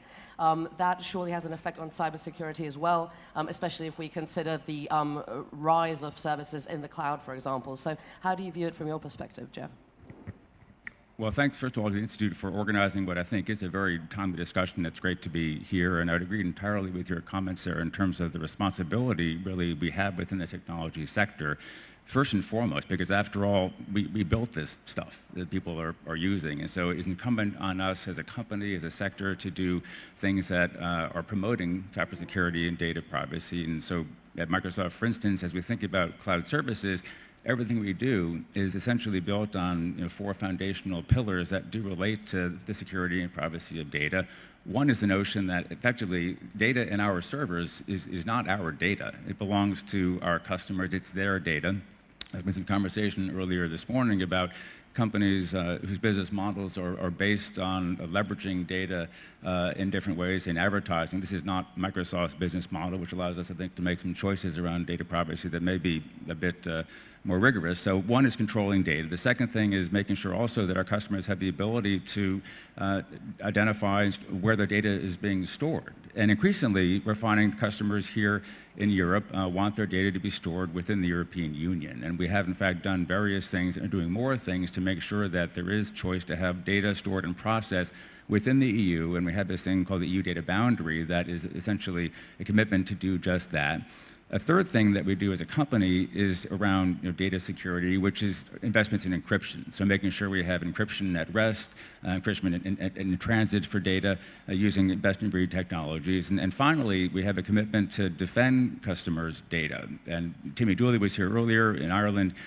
We've done some litigation involving Ireland, in fact, where we would challenge requests from the US government for data stored in Ireland, and we have this commitment more generally to push back against requests for data by governments that we think are overreaching effectively in terms of what should be allowed. That said, we're one company in one sector, and it's not for us to decide what the rules ought to be. So fundamentally, there is a need for legislation, as people called out in the panel this morning as well. And we have been, perhaps one of the earlier companies calling for regulation in this sector. There does need to be a set of new laws to be sure, and the question really is what those laws should look like and how to harmonize them to make sure that we can deploy cloud services at scale. And finally, I think to your comment as well, Sarah, the environment we have today with this tragic invasion of Ukraine that's ongoing does, I think, underscore that we have perhaps an even greater opportunity, not just to support our customers, but to defend our customers against cyber attacks. Thank you very much. Really interesting that you mentioned Ukraine, and it's actually the next topic that I'd like to discuss with you, because when we prepared together for this panel, we wanted to show on some concrete examples exactly how the kind of public-private cooperation can work. Ukraine is a prime example of this as well. So, Karel, from your perspective, what would you say are your success stories where you've seen this kind of cooperation work nicely? You mean with the private sector? Yeah, absolutely. Yeah, I mean, we have the project right now with Microsoft, for example, on the protecting the healthcare system from the cyber harm. It's a project run between our foreign ministry, NUKIP as our agency, Microsoft, and also the Cyber Peace Institute, the NGO. So I think it's a good example of cooperation. But there is cooperation on many fronts. So it's not only this kind of development best practices, but we also have things like there's a Microsoft, for example, if Jeff is here, so it's Microsoft governmental security program. So we have an exchange of information on incidents and everything else. But I also want to add what Jeff was saying about this clouds. And obviously, yes, you need regulation, and there are certain things and risks with the clouds, for example, with the supply chain security as well. But also there's a good advantages. And for example, you mentioned the Ukrainian, so it has advantage if you have part of your territory occupied and your data rest in other country, for example. So these are also these things which are basically resilience itself, you know, having data in cloud. So definitely, yes, there are risks, but there are advantages. Thank you very much. You mentioned a really interesting thing, which is about the kind of like average user or the average person being resilient in this modern day and age as well. After all, democracy, demos, is the rule of the people. So, Jeff, how do you view, for example, what we've discussed here today, the role of cybersecurity with relation to like the average person, to your average user, not an institution necessarily, but like me as Sarah switching on my computer.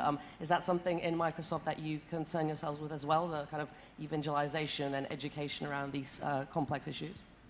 We certainly are focused on that, on every single user, whether of consumer services or enterprise services. It does all begin, for sure, with the behavior of the user. And data indicate that, in fact, most cyber intrusions, most cyber attacks actually do begin with individuals clicking on the wrong thing. And many of us, I think, who work in organizations, large and small, realize that there's always someone in your organization who will click on almost anything. So there is a need, for sure, to be educating people on how to avoid challenges around phishing attacks, for instance. And there are some fundamental things that everyone can do and should do to guard against risk. For instance, making sure that you're running up-to-date software, making sure that you're actually updating the software over the course of time and patching software when patches become available, making sure you're using dual-factor authentication. You know, these kinds of things, these basic tips and tricks will eliminate effectively 98% of the kinds of risks that we see today. So we have information available online that people can easily access, and I hope people use that information because it is critical.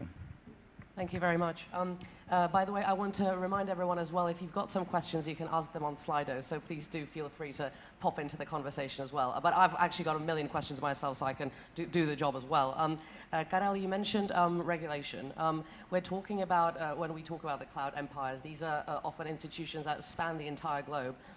What do you feel is the kind of place of regulation in cybersecurity? Should we be more careful? And also, however, is Europe then putting itself at a disadvantage compared to maybe countries like the US or countries in Asia where they are booming ahead, they're going ahead? Are we maybe like losing economic potential with regulation? And what's the role of cybersecurity in that?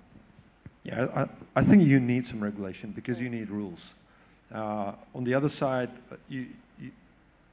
I'm proponent of this smart regulation. So I believe, and that's our approach here in the Czech Republic at least, is that we try to have the risk-based regulation. So you always need to assess the risks. And obviously, yes, you have to balance, and you have to find the right balance because you don't want to over-regulate and you don't want to, you know, slow down or stop the development or even the economical aspects because I mean, you can only have secure country if you have a good economy. So definitely, yes, you need to look for the balance, but you still need to regulate, and you need to regulate. And Jeff was mentioning it with the clouds, for example. You need to have a good transparency. You need to know where your data are, and you need to also look at the non-technical aspects or the political aspects. Is it friendly country where you put your data in? Is it unfriendly country? For example, if you look now with the situation with the war in Ukraine, what's the biggest problem now in Europe? The biggest problem is our energy, dependency on Russia, gas and Russian oil. But we are creating the same dependencies in other sectors, in ICT, for example, in other countries.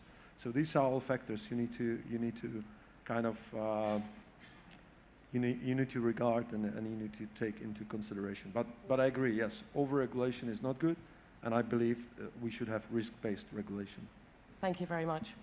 Jeff, what is your view on this as someone from the private sector? Obviously, the role of regulation, there's practicalities involved that, like, you may not do business in that country anymore because it simply becomes impossible. And I remember I was working in digital politics when GDPR came in, and I was working for an American startup that tried to do business in Europe, and basically suddenly our product became unusable because suddenly you couldn't amalgamate that data maybe in like one CRM. So we had to change strategy and product completely, which was almost liquidational for the startup as such. Obviously, Microsoft isn't a startup anymore, but how do you view this problematic? Well, again, I would emphasize, I think, some of the points that Mr. Dubravka made as well on the need for regulation that is pragmatic, that is risk-based, that will allow for the embrace of technology. And to your point, Sarah, we actually applauded GDPR when it was first a concept and was first implemented, and we said immediately we would apply it on a worldwide basis, not just within the European Union. And equally, as you think about what's happening in Brussels today, there's a great deal of regulation that's coming that's probably overdue, frankly. And the question becomes how you make sure the end product is going to enable technology to be used in ways that will drive economic growth and, frankly, protect people also from cyber risk.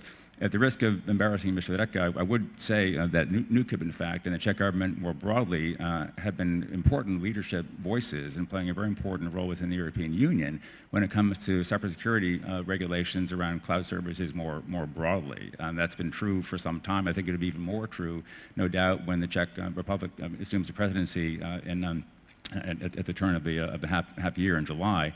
The one thing I would say, though, that is critical from our point of view, and I think would be shared by our customers as well, is the need for there to be a harmonization in the approach so that you can, in fact, deploy cloud services on a global basis. In the absence of that, you're going to have a fractured internet that is not going to be good for economic growth or for security, for that matter. So that's a key dimension we're trying to emphasize as well in these conversations. Thank you very much. Karel, I've got a question for you regarding crypto and blockchain, but not that we're going to be discussing how tragically Bitcoin is falling right now. But it's more that you tend to see a tendency in the people to have more peer-to-peer services, that like a third party being involved maybe kind of evokes notions of mistrust, and people basically seem to tend towards decentralized technologies. When you're representing the state sector, how can you balance those desires of, like, on one hand, allowing the people the freedom to live decentralized lives and, like, truly being democratized by technology, but on the other hand, looking after them from a national security perspective? Yeah, as I mentioned, I believe our national cybersecurity strategy is based on the whole of society approach. So we have three pillars. One is looking at capabilities, one is looking at international cooperation, and one is looking at this resilient society. So that means everyone having a basic level of awareness and cyber hygiene, and that's really important, and I think Jeff was mentioning that before. So I believe that what you need to do is that you need to try to build the society where people can confidently use the technology without creating the risks and threats towards themselves. But you cannot really over-regulate. And I think the regulation is also about priorities. And it's about prioritizing resources. So if, for example, if I look at it from this National Cybersecurity Agency perspective, I need to focus my resources on what is important. So I have to, if I look everywhere, that means I look nowhere. So if you cannot focus on everything. So for me, really, I'm not friend of over-regulating and having a flat regulation on everything. I think you need up to a certain level, but I think for regular, private, individual, business, we should go maybe more on educating people and raising people than over-regulating from the state level, because you cannot regulate everything. Yeah. You have to look what is the most important for the state, what is the critical for running society, and you need to focus on that. You cannot focus everywhere. Yeah, absolutely. And I actually have a follow-up question on this.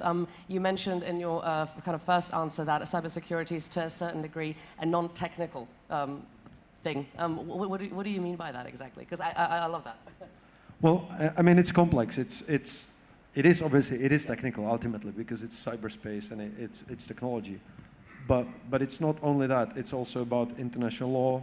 It's about internet governance. It's about international cooperation. It's about cyber diplomacy.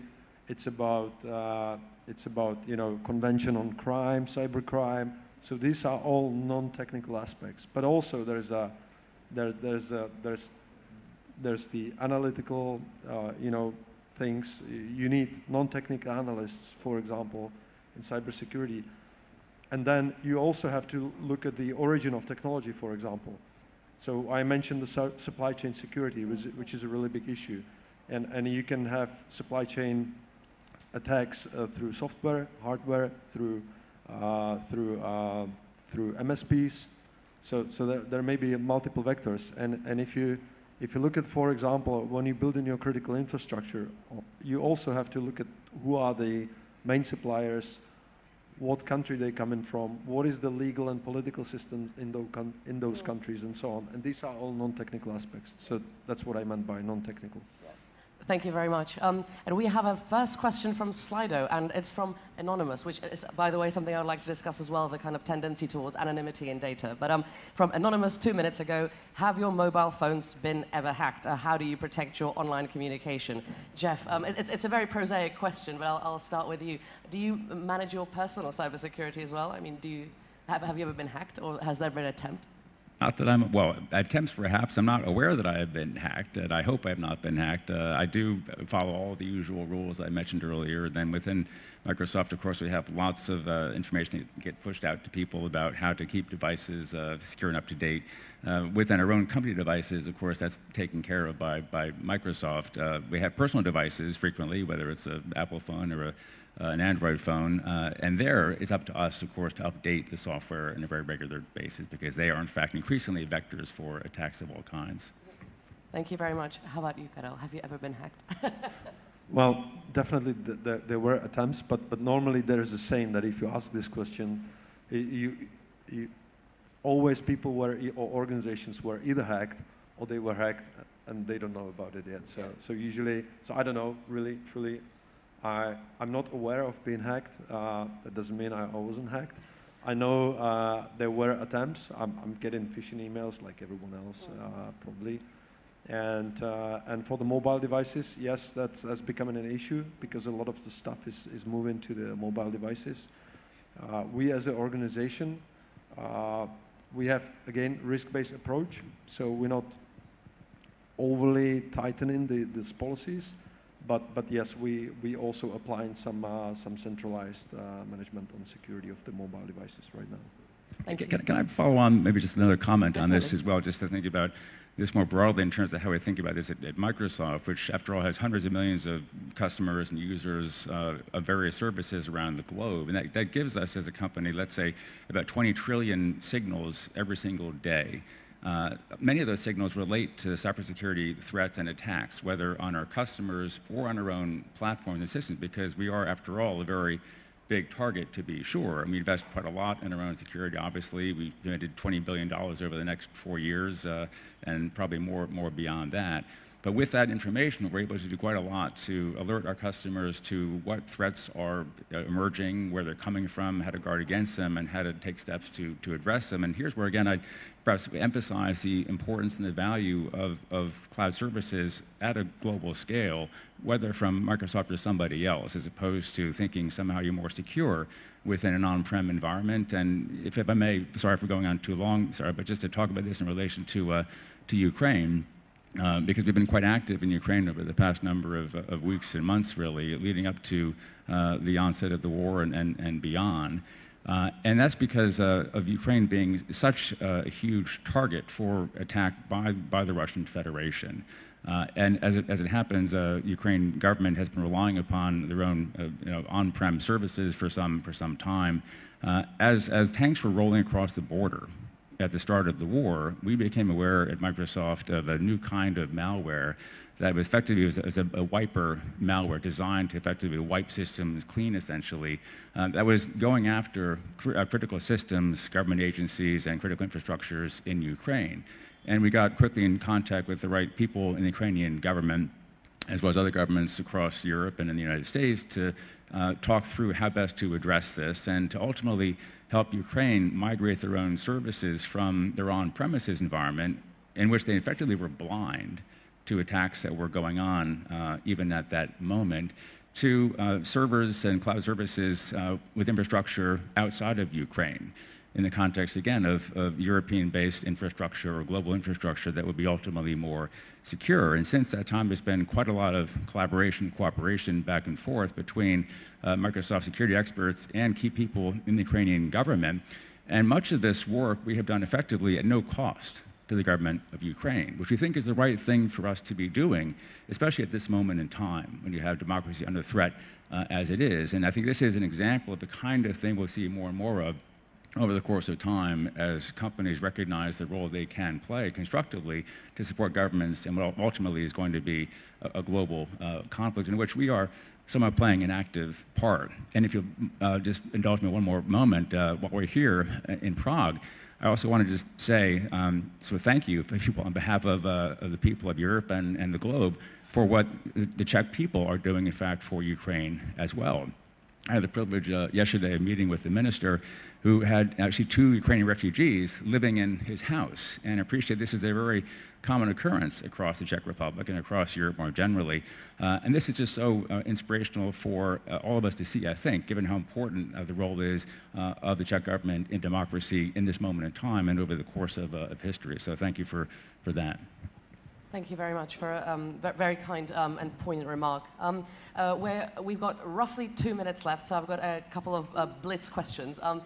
We mentioned the tragic war in Ukraine and the invasion. It kind of brings me back to the kind of PR posters that were done during the Second World War, where basically information was power. And who knew this more than Alan Turing, who was basically the father of modern computer science, where it wasn't necessarily about the Messerschmitt versus the Spitfire, it was about having access to information and knowing how to work with them. If we look at, however, the average person in the street, how do you feel that maybe the Czech population is digitally literate and prepared for things like cyber attacks? Like, how well educated do you think we are in this regard? It's a tough question, I know. Yeah, it's a tough question. It's hard to say. Not enough. I don't think it's tragic. I don't think we're so bad, but I don't think we're enough. But also, I would add to your first comment when you started the question. I think the information is still the power. The only difference is it's not about having enough information. Because there's plenty of information everywhere. It's about having the right information at the right time. And big data is useless if you don't actually have the interpretation, so it's all about smart data. Yeah. Jeff, I've got one last question for you. What is next on the horizon? How do you plan on cooperating with the state sector? And you mentioned the healthcare project, which is fantastic. So is there anything you particularly would really like to focus on? Anything that you're looking forward to?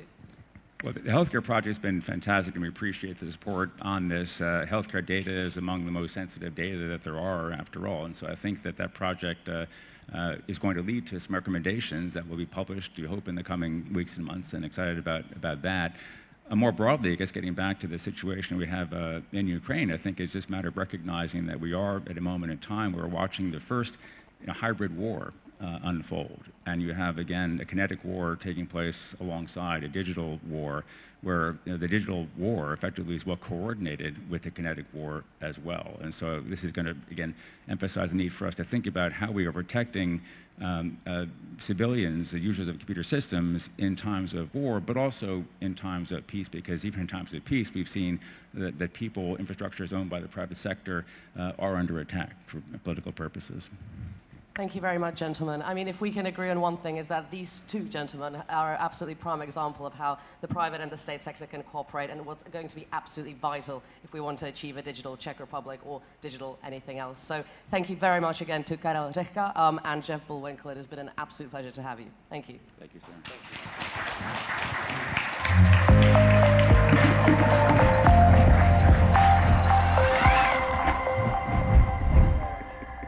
And now, ladies and gentlemen, yes, you've got the gist. Yes, it's time for lunch. I don't even need to invite you for lunch. So yes, you go and disperse, enjoy a meal. To you on the stream, I presume that you've got some kind of nourishment on your end as well, but we'll be back here in an hour at 12:45. And we mentioned education and medicine, and those are exactly the panels that we'll be focusing on as well after lunch. So enjoy. Thank you again to our partners, Google and Microsoft. You're absolutely fantastic. And thank you to everyone in the audience for being great sports. All right, see you in an hour. Take care. Bye.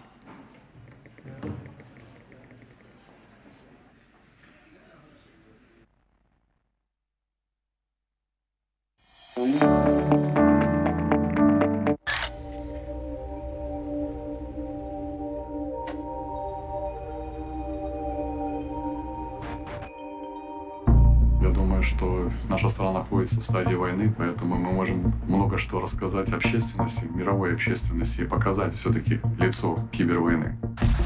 A global cyber attack. We've never seen anything on this scale. It can travel from computer to computer. Hospitals paralyzed, computers had shut down. WannaCry is different.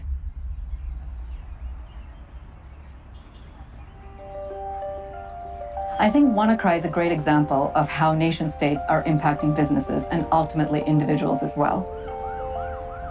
We had over 19,000 appointments cancelled, and those are people who are worried about their cancer appointment or their appointment for an operation. I was diagnosed with a heart murmur, which was the start of the hypertrophic cardiomyopathy. It's a very serious surgery. I wanted my life back. After I'd had my chest shaved at 6 o'clock in the morning, the doctor looked very, not upset, but concerned, shall we say, and he said, "We've been hacked. All our systems are down across the whole hospital." He telephoned me, obviously, and said, "It's not going to happen," and he was in shock. Suddenly we discovered that a bit of our society, a bit of our social infrastructure could be switched off. WannaCry, it was a kind of a warning shot. The malware crippled computers across Ukraine. Perhaps the most sophisticated in a series of attacks, taking control of computers and demanding digital ransom. The list of companies impacted around the world is growing. I think what NotPetya represents is not just the evolution of the attack in terms of the methodologies involved, but also the evolution of intent. Ну, чтобы понимать, что за 2,5 часа, 10 часов утра, пол Украины уже было поражено. We have TV station who've been on the air when their computers just died. You cannot receive cash in ATM machine because ATMs also doesn't work. It was a real shock for Kyiv citizens. 75% of my clients were affected by Petya. Some companies were destroyed totally. They didn't understand why they're losing their job. Everybody is just thinking, we hope this will never happen again, but I'm afraid this will happen again. One of the objectives in the cyber attacks we face is disruption. To stop operating, to create significant burden to the life of the citizens, governments, businesses, where the cost of doing business or recovering is extremely high.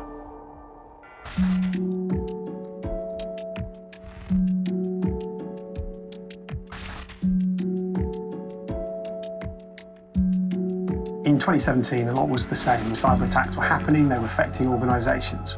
What changed was the impact on our lives. It was the most awful time because I didn't know what was going to happen now. Stop and think about what it means in real terms to real people. It isn't a machine you're affecting, and if it is, maybe that machine's keeping somebody alive. Ultimately, all of us pay the price when it comes to nations in particular who are attacking each other by using us as the means. What are we doing to come together?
cancer appointment or their appointment for an operation.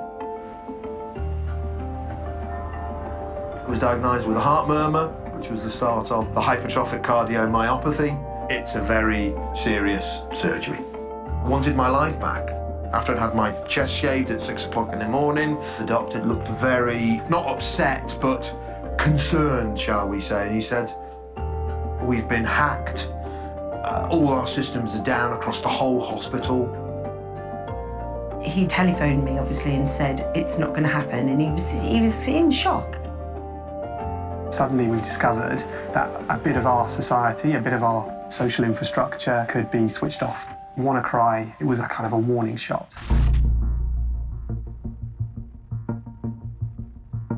The malware crippled computers across Ukraine. Perhaps the most sophisticated in a series of attacks, taking control of computers and demanding digital ransom. The list of companies impacted around the world is growing. I think what NotPetya represents is not just the evolution of the attack in terms of the methodologies involved, but also the evolution of intent. Ну, чтобы понимать, что за 2,5 часа, 10 часов утра, пол Украины уже было поражено. We have TV station who've been on the air when their computers just died. You cannot receive cash in ATM machine because ATMs also doesn't work. It was real shock for Kyiv citizens.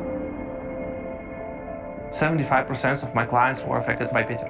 Some companies were destroyed totally. They didn't understand why they're losing their job.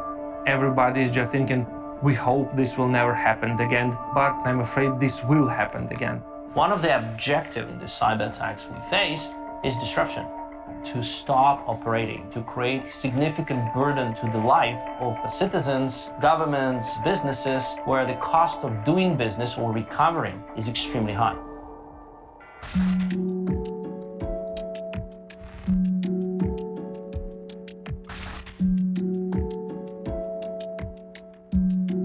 In 2017, a lot was the same. Cyber attacks were happening, they were affecting organisations. What changed was the impact on our lives. It was the most awful time because I didn't know what was going to happen now. Stop and think about what it means in real terms to real people. It isn't a machine you're affecting, and if it is, maybe that machine's keeping somebody alive. Ultimately, all of us pay the price when it comes to nations in particular who are attacking each other by using us as the means. What are we doing to come together? If we don't have this conversation now, when it happens and we all retreat behind walls, that is when this becomes a catastrophic event globally. And we need to do everything we can to at least talk about these issues before it happens.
pánové, vítejte u 6. ročníku konference Digitální Česko. Pandemie nesmírně pomohla digitalizaci a možná více, než si uvědomujeme.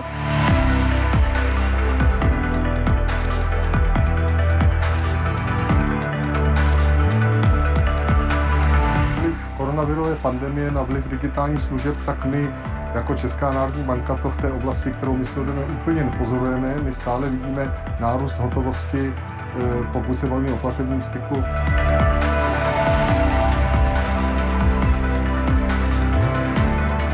Projekty, které jsme začali, či už se jedná o transformaci úřadu, či už přinesení cloudu, portálu občana nebo identity pro všechny občany, rozhodně spějí k tomu, aby Česko bylo digitální.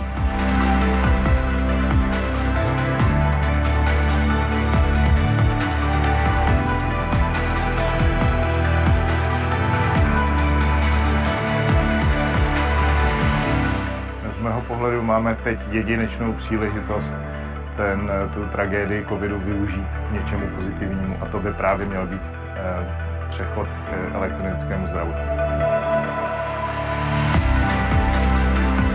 My jsme si tady říkali, že digitalizace už v dopravě je. Hodně dopředu je třeba železniční doprava a vlaky, postupuje i do té dopravy osobní, ale také do našeho způsobu využívání. Řada z nás už jsme si vyzkoušeli mobilem odemknout nějakou koloběžku a pak po ní chviličku jet, takže pomáhá jednoznačně a bude pomáhat dál a dál ohromným způsobem, jaký si asi nedokážeme představit.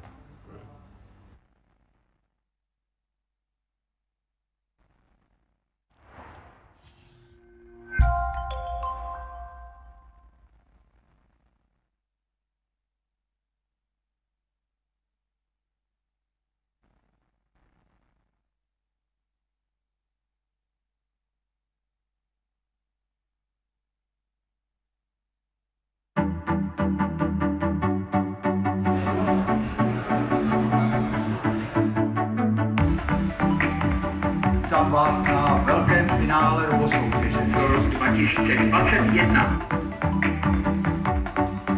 Kolegové vždycky zkontrolují, že ten vozík se volně pohybuje po té ploštině.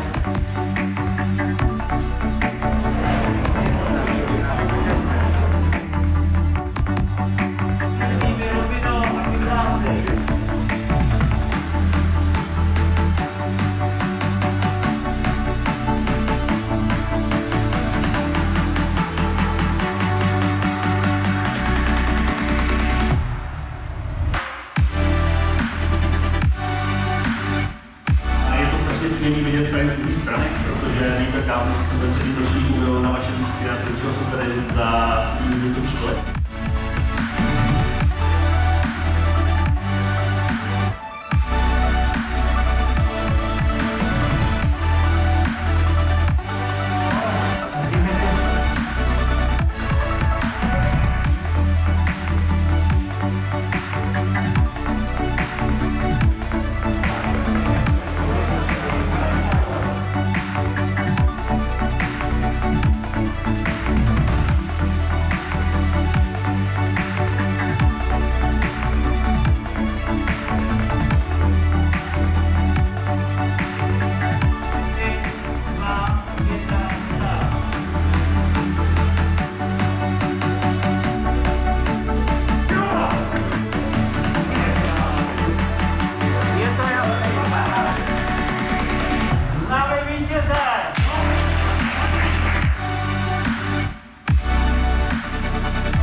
In security, being fearless isn't the goal.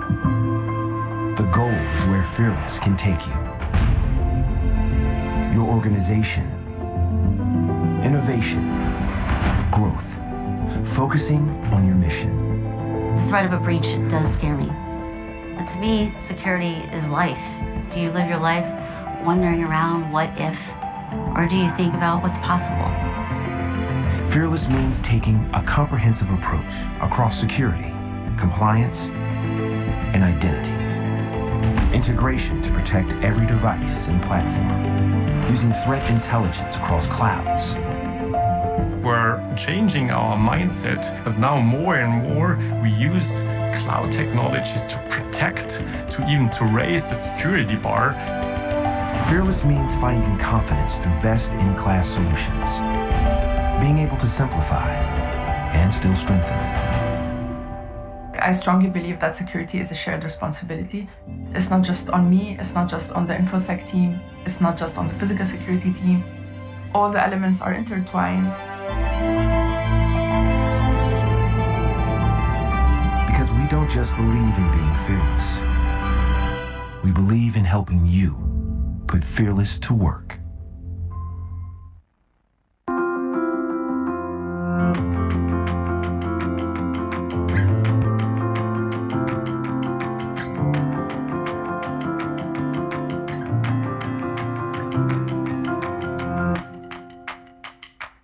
Well, it's very nice to be here for the second time already, and I'm very thankful for the Institute of Policy and Society to organize this conference. And also I like it very much that the Czech politicians take it very seriously that digitalization should move the country forward. Our experience in Estonia is just like that, and we believe that digitalization is not only the future, but it is and should be also the present day.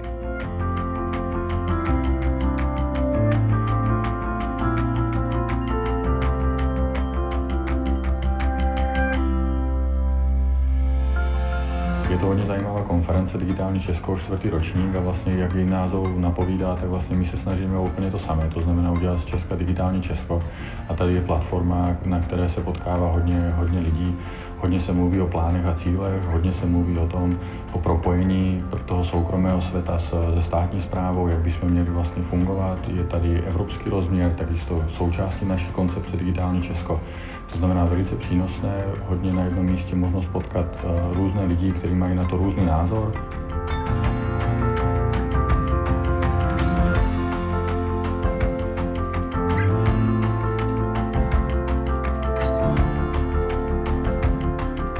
Digital Czech Republic Conference has become the go-to event dedicated to digital transformation of this country, but also of Europe as a whole. It's incredible how the Institute for Politics and Society is able to bring together top policymakers, representatives of the private sector, as well as NGOs, to debate some of the most pressing issues of our time. Uber is a proud sponsor of this conference, and we will continue supporting all events that help people discover the opportunities when it comes to the future of urban mobility.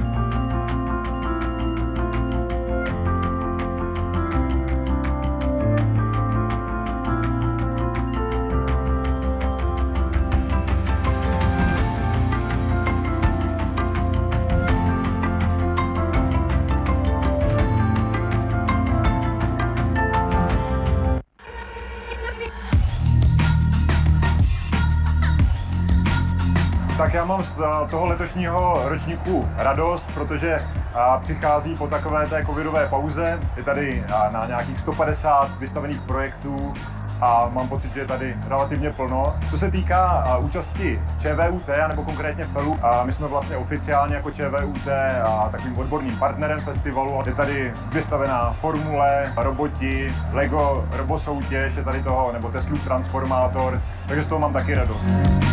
Co se týká mojí účasti jako vystavovatele, tak musím říct, že to trochu minimalizuju, protože to bylo hodně náročné starat se o expozici i o festival, tak jsem letos to nechal na kolezích. jsem si to prošla a je to strašně moc různých projektů. Začínají CNC frézama, 3D tiskem a končí to nějakýma vzdušnicama a chemickýma pokusama. Já to vlastně mám několik osobních projektů, které jsem dělala ve volném čase. Třeba tady mám robotické rameno na přenášení věci, nebo Brailleův řádek DIY, nebo taky rukavice na překlad znakové řeči, že prostě člověk jakože ukazuje znaky a ty rukavice vlastně překládají, co těma znakama říká. Mě to vždycky bavilo, jako prostě si vyrobit nějakou hračku, něco nového se u toho naučit. Já jsem se obecně o elektrotechniku začal zajímat už na základní škole. Takovým tím prvním strůjcem mýho zájmu byl můj děda. Na našem stánku můžete vidět otevřená řešení pro řízení stejnosměrného motoru s levnými destičkami. Fakulta elektrotechnická je dobrá škola, studuje na ní spousta šikovných lidí se zájmem o elektrotechniku a ten počet stánků ukazuje, že mají výsledky. Chutění, vyrábění, ať už v elektronice nebo v jiných oborech, prostě tady v Čechách je rozšířené a máme to rádi. Je to vlastně možnost jednak předvíst, co jsem třeba dělal a podívat se, co dělali ostatní lidé a taky se seznámit s některými dalšími makery a nadšenci do elektrotechniky a programování. Se skutečně tady kloubí dohromady vystavovatelé z různých oborů, takže z toho mám radost.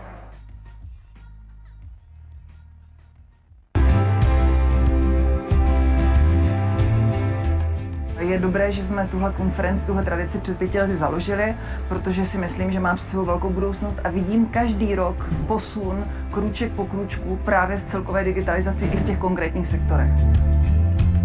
Digitalizace je předpokladem vůbec vývoje české ekonomiky. Jestliže zaměstnanec má vzhlížet do budoucna, tak bez digitalizace to možné není. Český zaměstnanec si uvědomuje, že budoucnost je založena na digitalizaci, na technologiích, o kterých třeba ještě nevíme, ani neumíme pojmenovat, a na zcela nových dovednostech, a my jsme proto připraveni. Samozřejmě tím, jak jako narůstá naše závislost na technologiích, tak také narůstá naše zranitelnosti. A samozřejmě tomuhle musíme čelit, ale obecně za to systém založený na řízení rizik, který v České republice máme v kyberbezpečnosti, je dobrý, jako filozoficky, jde správným směrem a myslím, že ty výzvy zvládneme. Dokázat řídit prostě dopravu tak, aby byla nadále bezpečná nebo daleko ještě bezpečnější. To znamená čas upozorňovat řidiče na dopravní problémy, případně samozřejmě do té dálnější budoucnosti i ty autonomní vozidla, které by dokázaly řádně řídit ty dopravní proudy tak, aby nedocházelo k nějakým nehodám, které potom přináší ztráty na životech či nějaká těžká zranění. Takže pro mě to je samozřejmě důležitý nástroj k zvýšení bezpečnosti na té dopravní infrastruktuře, ale samozřejmě i zefektivnění jednotlivých procesů v rámci přípravy dopravních staveb v České republice. Já jsem v první řadě hodně rád, že se tato konference povedla, že se uskutečnila, i když se mohla zrušit, ale i tohleto je digitalizace, i tohleto je vlastně o tom, že dokážeme díky technologiím a díky digitálním technologiím zpřístupnit obsah. Za mě je daleko lepší, protože ten obsah bude pravděpodobně šířitelný daleko dál, to znamená, se dostane k daleko širšímu publiku.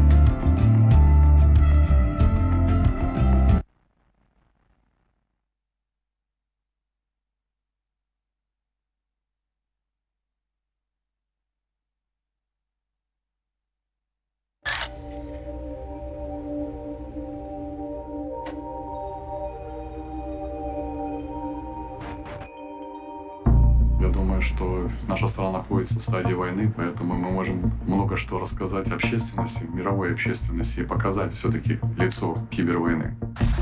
A global cyber attack. We've never seen anything on this scale. It can travel from computer to computer. Hospitals paralyzed, computers had shut down. WannaCry is different.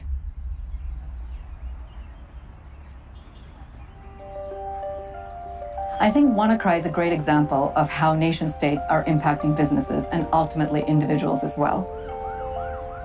We had over 19,000 appointments cancelled, and those are people who are worried about their cancer appointment or their appointment for an operation. I was diagnosed with a heart murmur, which was the start of the hypertrophic cardiomyopathy. It's a very serious surgery. I wanted my life back. After I'd had my chest shaved at 6 o'clock in the morning, the doctor looked very, not upset, but concerned, shall we say, and he said, "We've been hacked. All our systems are down across the whole hospital." He telephoned me, obviously, and said, "It's not going to happen," and he was in shock. suddenly we discovered that a bit of our society, a bit of our social infrastructure could be switched off. WannaCry, it was a kind of a warning shot.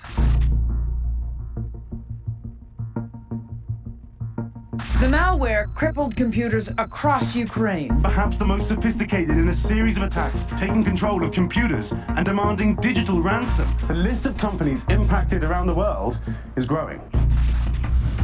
I think what NotPetya represents is not just the evolution of the attack in terms of the methodologies involved, but also the evolution of intent.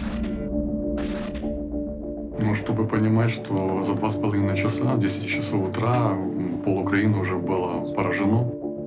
We have TV station who've been on the air when their computers just died. You cannot receive cash in ATM machine because ATMs also doesn't work.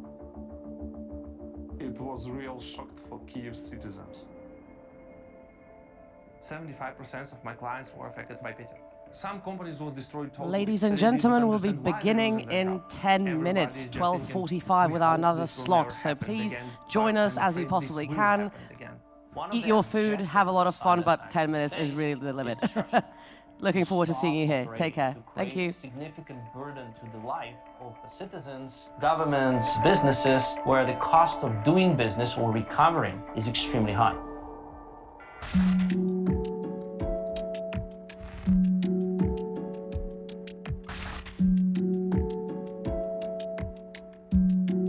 In 2017, a lot was the same. Cyber attacks were happening, they were affecting organisations. What changed was the impact on our lives. It was the most awful time because I didn't know what was going to happen now. Stop and think about what it means in real terms to real people. It isn't a machine you're affecting, and if it is, maybe that machine's keeping somebody alive. Ultimately, all of us pay the price when it comes to nations in particular who are attacking each other by using us as the means. What are we doing to come together? If we don't have this conversation now, when it happens and we all retreat behind walls, that is when this becomes a catastrophic event globally. And we need to do everything we can to at least talk about these issues before it happens.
Ladies and gentlemen, it's me again, and I'm so sorry because I'm cutting your lunch break, but we do have to start in roughly 5 minutes. So if you could make your way over, leave the salmon where it is, and come join us again. Thank you.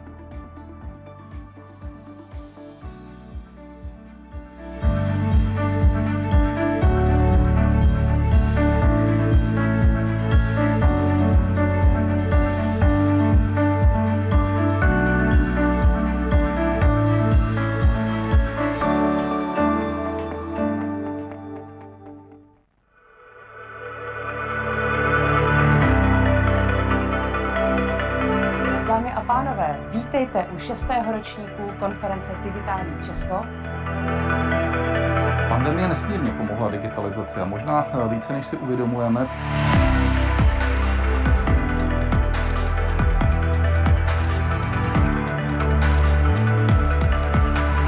Vliv koronavirové pandemie na vliv digitálních služeb, tak my jako Česká národní banka to v té oblasti, kterou my sledujeme, úplně nepozorujeme. My stále vidíme nárůst hotovosti, pokud se bavíme o platebním styku.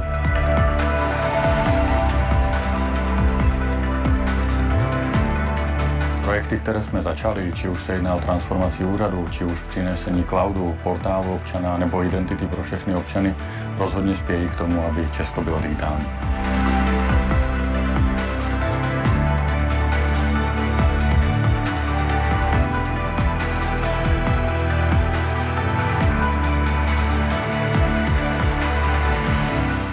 Z mého pohledu máme teď jedinečnou příležitost tu tragédii covidu využít k něčemu pozitivnímu a to by právě měl být přechod k elektronickému zdravotnictví. My jsme si tady říkali, že digitalizace už v dopravě je. Hodně dopředu je třeba železniční doprava a vlaky, postupuje i do té dopravy osobní, ale také do našeho způsobu využívání. Řada z nás už jsme si vyzkoušeli mobilem odemknout nějakou koloběžku a pak po ní chviličku jet, takže pomáhá jednoznačně a bude pomáhat dál a dál ohromným způsobem, jaký si asi nedokážeme představit.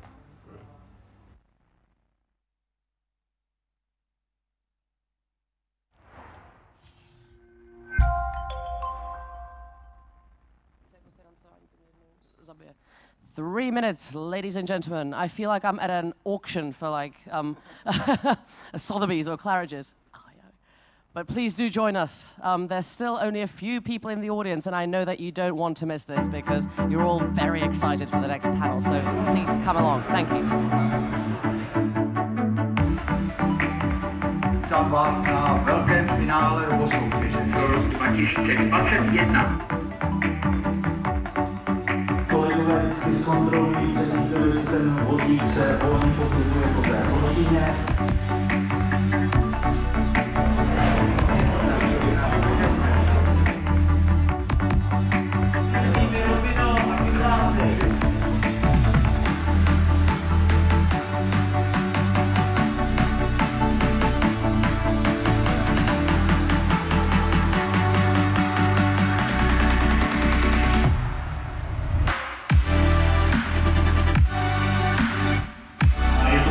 Vidět tady z druhé strany, protože není tak dávno, co jsem ten třetí ročník byl na vašem místě a slyšel jsem tady za vysoké školy.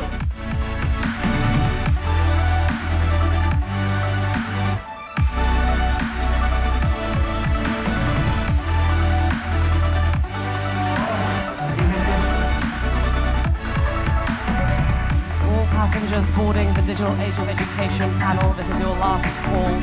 Please don't leave me here alone, I'll be very sad. We'll be starting in just 1 minute. Thank you.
Ladies and gentlemen, welcome back after the lunch break. Those of you who are in the room with us, welcome. I hope that you had a great meal. Those on the stream, I hope you had a great time as well doing whatever it is that you were doing. In the last kind of half of the day, we discussed a lot about democracy, about the structure of society. The philosopher Karl Popper said that tyranny is the only kind of other possibility to democracy. But is it really? As an anthropologist, I can tell you that there's about 40, 50, maybe 200 different ways of how we can structure the world that we live in. The Spartans actually had this thing called the Apella, where they would meet in an agora and they would just shout, and whoever shouted the loudest would be the one who won the argument. That's not the way we do things here, but it is interesting definitely to learn from history about how various societies have been structured and about the role of technologies in that as well. That will actually be kind of the topic of the next panel as well, and I'm really looking forward to it.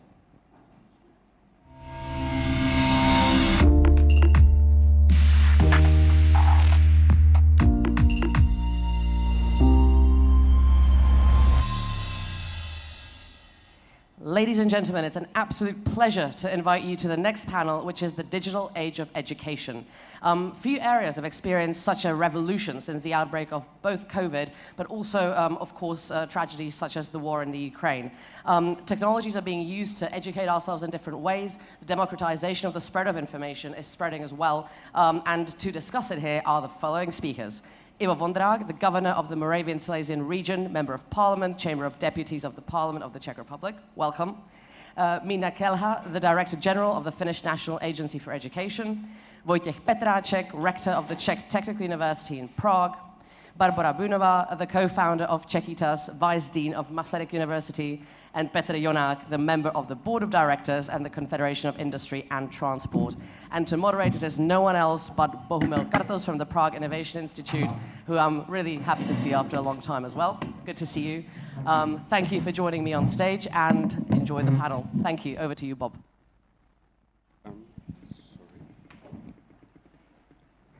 Can you hear me? Yeah, thanks. Thanks, Sarah, for introduction.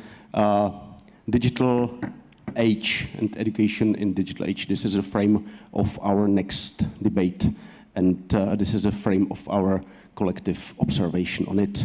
Our distinguished guests were introduced, and I will skip some long start of the debate, only saying that technology, digital technology is strongly disruptive to the education. And this is maybe more disruptive element in our history when it comes to the changes it brought, it will bring to education. And I would like to start with the short introductions into the into this topic, and I will start with you, Ms. General Director. And if you can start with your thoughts on this issue. Well, thank you so much, and thank you for having me. It's always a privilege to visit the nice town of Prague. But anyway, then I'm going to say that despite what I'm going to say next, I do think that digitalization is crucial for learning and teaching, and we do need new digital solution for that. But I would like to share some experiences from Finland during the pandemic of distance learning and teaching. I have my digital notebook here, so I will read from here. We were calling what happened during the pandemic the digital leap, and it really was a digital leap in Finland. And I have been asked what is the success factor of Finland, and there's, I think, one success factor in Finland in teaching, and it's the teachers. We have highly professional teachers who, during the pandemic, used tutor methods, used peer support, and just lifted the school community spirits to distance teach the children and young people. Of course, there are differences between schools and teachers also in Finland, but the differences are, of course, between the quality and amount of interaction, the quality and amount of assignments, and of course the equipment, digital equipment as well. But in general, we did quite well, I have to say. What did we learn then? Digital solutions cannot be a means of saving money in the future. That cannot be the case. The digital solutions cannot be implemented at the expense of pedagogy or at the expense of safe learning environments. As well, what we learned is, and I will be short now, that it is very important, it was very important to almost all and crucial for some children and young people. They really missed each other. Even though they are very clever with the digital equipment, they are mostly clever than their parents or us. But anyway, they missed. And that's what I think is a challenge for digital solutions, how to save the community of schools and the communality in schools. Thank you. Thank you. I forgot to recommend you the Slido application. You can put your questions and we will try to bring them into the discussion during next hour. Baro, what are your thoughts on the clash or synergy between technology and education?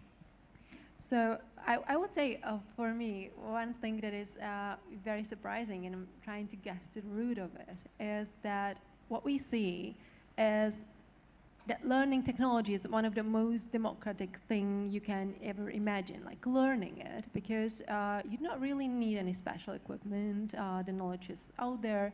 You can just use your phone, your laptop, that like everybody has access to this today, like in the societies, at least in Europe. And still we see such a huge gap between people who are in technology and who are not. And so it's a puzzle, which I think when I'm getting to the root of it, is really about like our belief about our own abilities and how we happen to start believing that we are not capable of learning it. And that is something that I want to bring to this discussion, and I think like we'll get to more topics. But just imagine like it is not that difficult, and still so many people are holding themselves back from participating. And seeing like that the world is running into the spheres where they won't be able to catch up, and they won't really feel being part of it and having a word, and yet they still hold themselves back, saying, I'm not good enough to be part of that movement. So that is something we are trying to change with Chiquitas, like re-establish this belief, I am capable of being part of it. I can be part of really changing the direction if we see that technology is leading us to a direction where we don't want to go, so that technology can be there for people and we can all participate in building it. So. Okay, thank you. The first point of view from the management of education system in Finland, that teachers are the key to the success. The second point of view from the side of the informal education, representative of the Chiquitas, and necessity of encouraging people to use technologies properly. We have in our panel two representatives of academic space in Czech Republic, current rector of the Technical University in Prague and former rector of the Technical University of Ostrava and currently governor of this region. Please,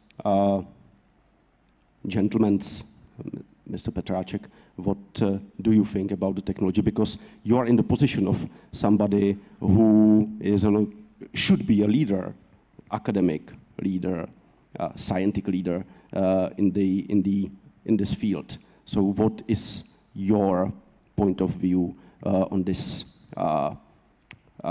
clash or synergy between technology and education? Good afternoon, ladies and gentlemen. So my viewpoints on this topic from the point of view of the university and a little bit around. Of course, the COVID era brought us in a very fast way to usage of all the possible technology for distant learning, distant negotiations, all the teaming online, and of course it showed also positive and also negative parts of this technology. Of course, the chance to have all the lectures, majority of tutorials, no laboratories actually, that's impossible, online, running, that was a positive thing. But the negative thing, I think, is that it's not the same, of course, to sit together, to interact together, just also non-verbally, to share the opinion in a group of people. It's very much different from seeing each other on the flat screen. And after some time, of course, this was visible. People got bored, got less interaction among themselves. That was true also in tuition, also in negotiations. And this is a very negative part of the technology. It must be used just as a supplement to give information at the moment when you cannot be somewhere, but it must not be instead, of course. And I think for the future we really have to be careful not to jump on virtuality of life in our mobile phones or laptops too much, because that really changes our feeling of the real world. We are living in the real world, so I think we have to keep touch with the reality and avoid a little bit these virtual options. Thank you. Mr. Vondrak, you can combine your experience as a head of a university and regional governor. What do you think about this issue? Okay, thank you very much. I would say true. Everything what we heard, that's true. And there is one very important lesson we learned from these last 2 years. And this is that digital solution cannot substitute social contacts and real education. This is very, very important. And we have to balance what should be done in a virtual environment and what should be done directly in a contact with the students, pupils, etc., etc. And as a, let's say, old-fashioned software engineer, because I was teaching software engineering for a long time, we used to say that software starts with a good design. And I would extend it. I would say every digitalization should start with a good design. And this is what we have to have on our mind. When we would like to extend these technologies, we have to know how to do that and what we'd like to solve with that, because we have to distinguish between two things. The first one is that the digitization is the goal. It means we would like to have the students, pupils, and the young people educated in a computer literacy. They should be able to find the information, to understand this information. And the second topic is that we have to use digitization as a tool, as a mean. And this is very, very important. And for both things, we have to define how we would like to do that. It's not about buying tablets, it's not about buying iPhones, it's not about only wideband internet. It's also about what we would like to teach, how we would like to teach, and it must be effective. And first of all, we mustn't forget about the fact that digitization cannot substitute social contacts. This is very important from my point of view. Thank you. Thank you. We will certainly come back to the question of the balance between the technological acceleration and keeping control over the design, how to use technology, because this is something what is really concerning when we, those who are looking around the education systems can collect the evidence about huge disproportion between how some of the actors in education are able to use the digital tools and how some of them are absolutely left behind when it comes to the use of digital tools. Last but not least, this is the voice of the Confederates of Industrial companies in Czech Republic, some biggest, Petr Jonák. Petr, what is your thought, the starting thought in this issue? Okay, thank you. For those who are foreign guests here, the Confederation of Industry is an umbrella association. We are the association of the branch associations. So let's be a bit provocative. I think that we are seeing the heavily changing role of the national governments in general. Especially after COVID, I'm more and more convinced that the national governments cannot deliver substantial changes in the educational system. And I think that we will see more and more that we will need an integrated approach which consists of companies, private sector, NGOs, regional governments and municipalities, not only from the legislation perspective that they are founding the schools, etc. And we will see differentiation even within the same legal system. We will see great schools, average schools, etc. And the factor will be, I think, the director of the school. I do believe that this is absolutely crucial. And the second, the ability to cooperate with the whole stakeholders, including the private sector and including the NGOs, as Barbara is representing. So that's my kickoff in the discussion. Okay.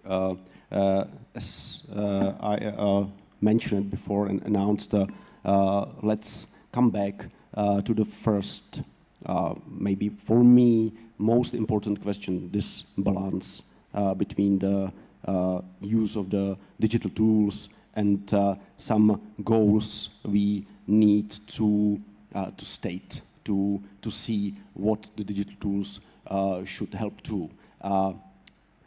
Mrs. Kelha, what is your experience from Finland, how to implement digital tools in this way for the help some overall goal of the education? That means not only to be good and experienced users of the technological tools, but use them for the social, cultural, economic development. Well, first of all, I think when we talk about children and young people, the digital skills are not the only skills we need in a digital world or using digital solutions. The most important thing I think we managed to see during the pandemic was were the self-regulatory skills of children and young people, because as you said, who said that they get bored and it's easy to stop learning or paying attention if you are online. So that's the most important skill, I think. You need social skills. We all know when you send messages to social media, you can be ruder than when you meet people in person. Of course, multiliteracy, very, very important. We have talked about disinformation and misinformation all day today. And this is to make a difference between fake news or something is very important. And of course, when you go deeper, you have to understand the ethical issues, for example, at the AI or things like that. And that is what we have to cope with in the future, I think. And if I can ask you again about the teachers, because we know in Czech Republic those people who are somehow professionals in the education policy field or somehow are engaged in education in Czech Republic, we very often admire the approach of the Finnish system, education system, to how to pick up and train and support the teachers. Can you see in the Finland that nowadays teachers in Finnish schools are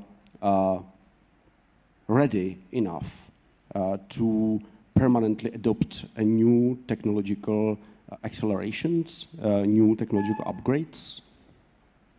Of course, some are and some are not that much. But the crucial thing is of course, teacher training. Teacher training, initial teacher training, and also in-service teacher training. And we also have this, I think I did mention it, but teacher practices, which were created before COVID time, and also the peer support in schools and in communalities, which are very. But I do think that we really have to invest, because all the bad effects also, which have been discussed in this panel as well, a good teacher is a crucial element to avoid those. The investment into education system is something what we are in Czech Republic still struggle with. Báro, you are, besides your role in Čekytas, you are Vice Dean of the Faculty of Informatics, Masaryk University. How you can see current state of investment in education system, and what do you recommend to those who have the power to decide some changes? Yeah, so what I see is actually like at the current situation, we are heading towards the systems of education that are new to everybody. So like we are all experimenting with how things should work. And I think it's very nice to see when there are success cases where we work together. So my role as a Vice Dean is cooperation between university and industry. So that's like a very nice example. I can say that like we have many people from industry really teaching at the university, and that's great. Then we are trying to like touch and have this touch point with the high schools. So it's very nice to see that like for high schools, it's sometimes very hard to get teachers who are comfortable with technology enough to actually guide those kids who want to run faster than the school allows them to go. And it's nice that like in Czech Republic you see this really like universities also giving this helping hand and creating programs for high school students. So for example, for the Faculty of Informatics, Masaryk University, like just last year it was 1,000 high school students who got some form of education. Like some was distant learning, some was really like in person. So depending on the form. So this collaboration is very important. That's one thing.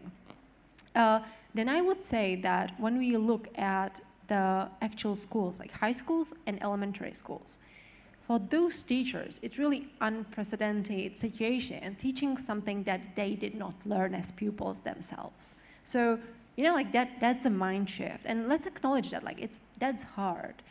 And what I see in connection to Čekytas, what these teachers benefit from the most is when they can observe somebody teaching their kids, you know, like in the classroom, but their kids. Because otherwise it really doesn't work to bring in teachers and say like, this is how you should do it and now go and do it. Because they say like, it didn't work for my kids. Because they don't see the corner cases. They didn't really live through that experience of like how they should handle technology in the classroom.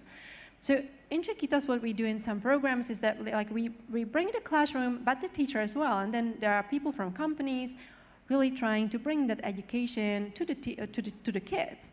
And the teacher is watching. And they're watching those corner cases and those situations where kids start, you know, like breaking the rules and doing things differently, and like how the person manages the situation. So it's like this collaborative aspects and like really learning from each other are really a way to go, in my opinion. And then one thing that I want to like add to that, this means also redefining role of a teacher in the classroom. And that is a big one, because when it comes to technology, the teacher doesn't really need to know more than the kids. Doesn't need to. And there is this mindset of okay, if I'm not better in JavaScript than the kids, I can't teach it. That's not true. You can always teach them the forms of getting answers to the questions you have, to validate the answer. And whatever issue you have when you're writing code, you can always find advice online, you can experiment, and the strategies how to find solution, the strategies how to experiment, the strategies how to find a solution to some problem, how to debug a problem, the strategies can be taught. We do not need to give them the solution. We can teach children to find the way towards the solution. And I don't think you need to be a JavaScript programmer to be able to teach JavaScript in a classroom, really. So rethinking the role of the teacher in the classroom, and maybe also learning, because honestly, I'm a professor of software engineering. I have students who, I help them learn technology that I never used before because it's just a new technology. It's coming up now. So when I guide my students to learn the newest technology, I don't do it based on having answer to every question, but having guidance, how they can find the answer to every question. So redefining this concept, I think, is a way to go. Mm-hmm. Yeah, surely yes, because the digital disruption brought into the education the opportunity to change the pedagogical approach. From the position where the teacher is owner of the truth and somebody who shows students or pupils how to do, what to learn. And this approach you described, the teacher is somebody who is the opener, somebody who only show the way how to go to the goal, to the final aim. We have two another professors here, Mr. Petráček. What is your position when it comes to the investment into education and where to invest primarily? What do you think? Well, I think you mentioned a very important point. The truth of teacher and teacher as an opener. But the problem is that the children has to learn how to find out the truth. Yeah, which is not brought by the teacher, but they have to be able to select data which are truth and which are not. And in an age of digital era which we have now, of course the amount of data is enormous. And how to sort them, how to select them, how to find out by logic, by reasoning, by common sense, the truth. This is something very, very important. And there we have to go. And this goes very deep into the motivation towards the disciplines which are sometimes not very much popular, for example, mathematics, physics. And because mathematics is a logical language, which even if you are not using it as a mathematician or for calculations, you already met something from the logic, and you are able, or children are able to analyze better the world around. So I would say very important investment should be done into motivation of teachers on the elementary level even, to motivate towards the fact that if you child invest your time into maths, there is something interesting what you can get at the university or whatever you go, or at least you will know better what is true, what is not, what is fake, what is not. This is extremely important now, and there we have to, because the time constant is long before we see the change, to better educate our teachers of this kind of subjects so that they will be able to motivate children, and this positive feedback will improve the situation. Thank you. Mr. Vondrak, are we ready, are we prepared to as a teachers, as a parents, as a governors, as academics, to absorb the still rising amount of information which makes our reality of our normal lives or professional lives chaotic? The main issue is that we are overloaded by data, but not by the information. This is the most important answer. It means we have to find in those data what is really important. And I would say again, true. Because, you know, I was fighting as a member of parliament for the mathematics as the part of, the most important part of the graduate exams. I didn't succeed, I failed. I know that, because maybe we had a different opinion on that, but I still consider that the mathematics is not about the, let's say, calculations, it's about thinking. And when we would like to distinguish between the information and disinformation, that means that you have to help the whole process, how you can prove what you read in your data and what information you got from this. So this is very important. And I will again emphasize what I have heard before. It means that we have to invest to our teachers. This is absolutely the need. We try to do that. We help a lot to the educators in the high schools and regional schools. This is very important. I'm very glad that we succeeded in that. But still, it's not enough. And the most important part of that, it's not just about the money. It's also about how we can teach those teachers. It means how to educate educators. For example, we are in the, let's say, the process of the transformation. I call it from the coal mining to data mining. And we've got EU funds that it's called Just Transition Fund. And one of these strategic projects we have is that we would like to establish, we call it Technological and Entrepreneur Academy.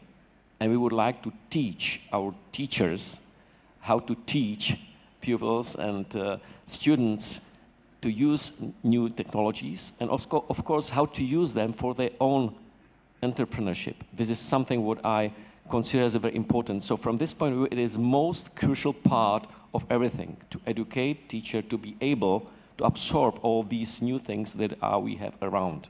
And this is what we would like to focus on. Thank you. I absolutely agree that the investment into education system means the investment into the HR, into how to select and how to train good teachers, because they are crucial when it comes to the results of education system.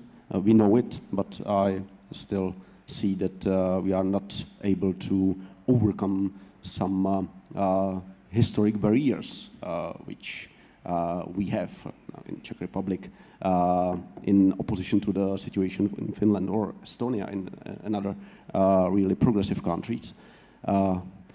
Petře, Bára came over the splitting spheres of the formal and informal education, because what we can see is that there is still some artificial barrier between the formal and informal education, but in the reality of our lives, there is no barriers and limits like this.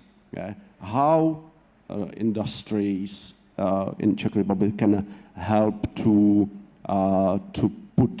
fade them away, I think, those barriers between formal and informal education? First comment, formal education is like, how much, 25% of the average person's life, 6 to 25, let's say. And work life is another 50%. So it clearly shows the importance of reskilling and upskilling.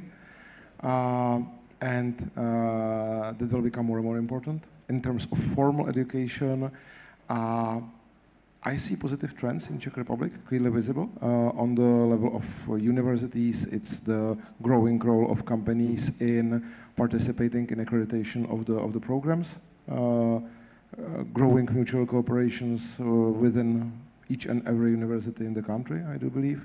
I don't have the data yet, but it will be quite interesting to find out how many % of the programs are already with the private sector participation. I tend to believe it would be a couple of dozens of %, maybe, if I'm not too optimistic. So in the formal education, it's becoming active even in the accreditation phase. And then in the informal part, yeah, I think that it has been described by all the other panelists. Okay, thank you. We have some 25 minutes to go. I would like to again encourage you to put your questions throughout the Slido application. We have 2 still, but we can go through more questions if you would like. But now I would like to go back to the very specific and very concerning problem of the digital disruption, which brought into education kind of the new problem with no equal approach to the sources, to the digital tools, to the how to use the digital tools, how to fruitfully, usefully use them for social or individual success. How to tackle this problem, which is evident because the Czech School Inspectorate came with the report and identified 1/5 of the Czech schools which are not able during the 2 years to adopt to the distance education. How to tackle, how to resolve this problem of this inequality in education system, which we have in Czech education system, and if you have some recommendations, what to do for it from your experience from Finland. Thank you. I think that the equality in technological equipment is a part of a larger problem with equality. So I also think that when we try and improve the equality in learning as a whole, we can improve this thing as well. Of course, the schools need money to get the equipment. But anyway, inequality lies in a bigger picture, like regional, within the large cities, the gender gap among children and young people with migrant backgrounds. So we have to tackle these problems in order to tackle the inequality in digital skills or digital equipments. In Finland, I have to advertise, we have this new program, governmental program called New Literacies Development Program, which tries to create a national framework for digital competencies for children and students as well. And a big part of this program is the media literacy, because there's a question about should we teach children and young people to recognize this information, and I think we absolutely should. Thank you. Okay. I'd like to ask you, Mr. Vondrák, because you are representative of the one region, specific region in Czech Republic, which is sometimes struggling with the social, economic structure problems, because as you said, there is a necessity to switch from the coal mining to data mining, and I know that you are the proponent of this approach. What can you see as a way how to tackle the problem of the inequality, the regional inequality, or the inequality within the regions? My personal experience is that it's maybe not about the technology, it's more about the, let's say, long-term history, and it's not easy to change it somehow. For example, when I talk about the technology, I sometimes visit those, let's call, socially excluded areas. And when I was there, I saw a lot of, I've seen a lot of young people with iPhones better than I had. So it's not about the money. But the problem is that they don't have a, let's say, background that push them to educate themselves using these technologies. So this is very important. This is what we have to focus on. And I would say that we change a lot. We have a really excellent high schools that can be defined as a, let's say, pattern or example how to do it. They use virtual reality, they use artificial intelligence, augmented reality, all these things. And this is something what we have to use, these positive islands of deviation, and to use this experience to other schools. And this is what we can do. I have to say that I'm not very good in social politics. It means how to change this approach that these kids should not stay behind. And how to do that, this is more complex question than the digitization, sorry. Yeah, maybe this is the next question for Mrs. Kelha.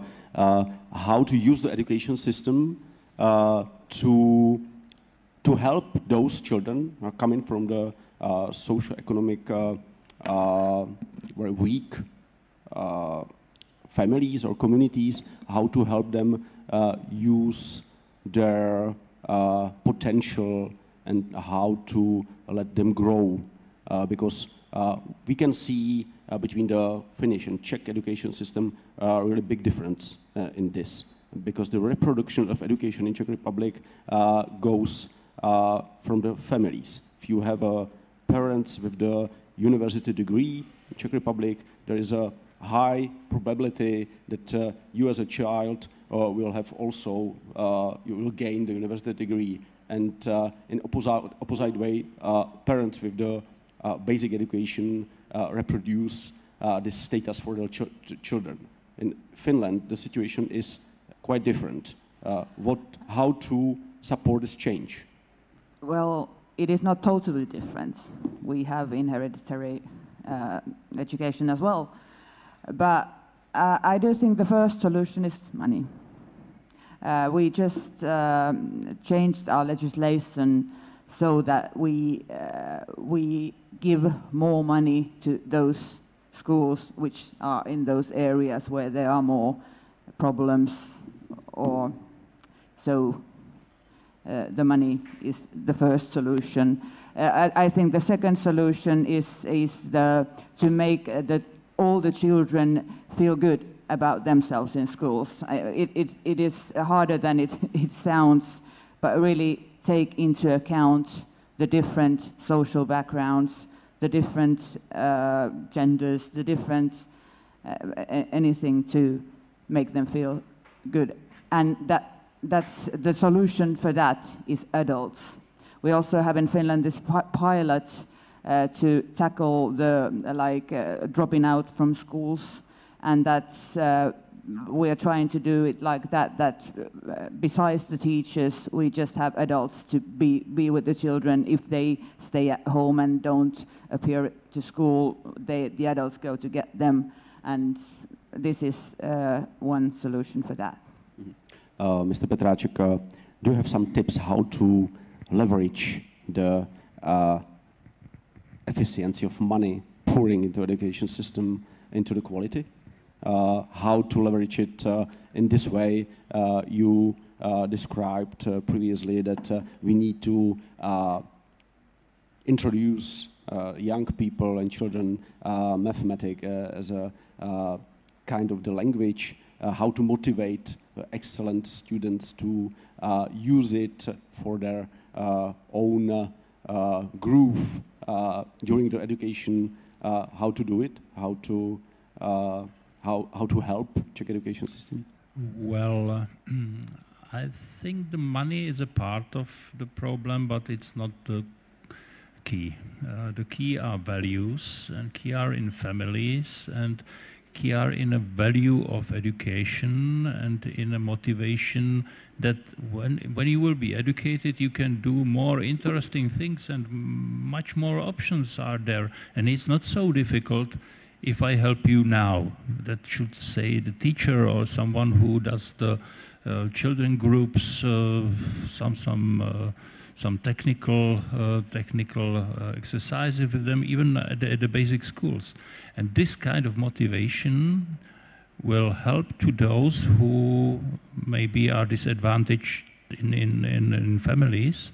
And this may bring feedback to the families so that they get attention to this.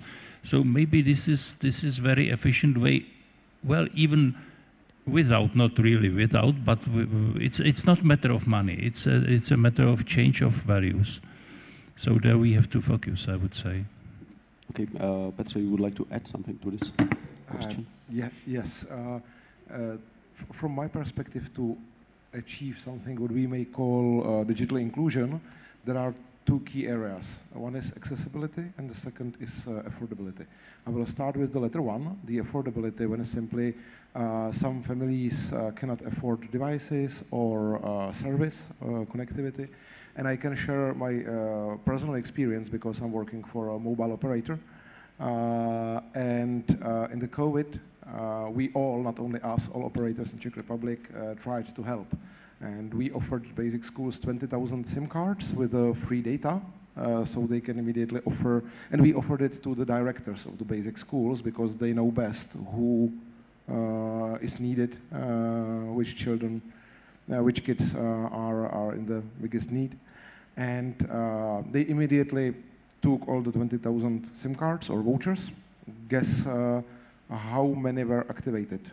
It was for half year. And I have statistics after the first 2 months, which basically effectively means that everyone who wanted it had it.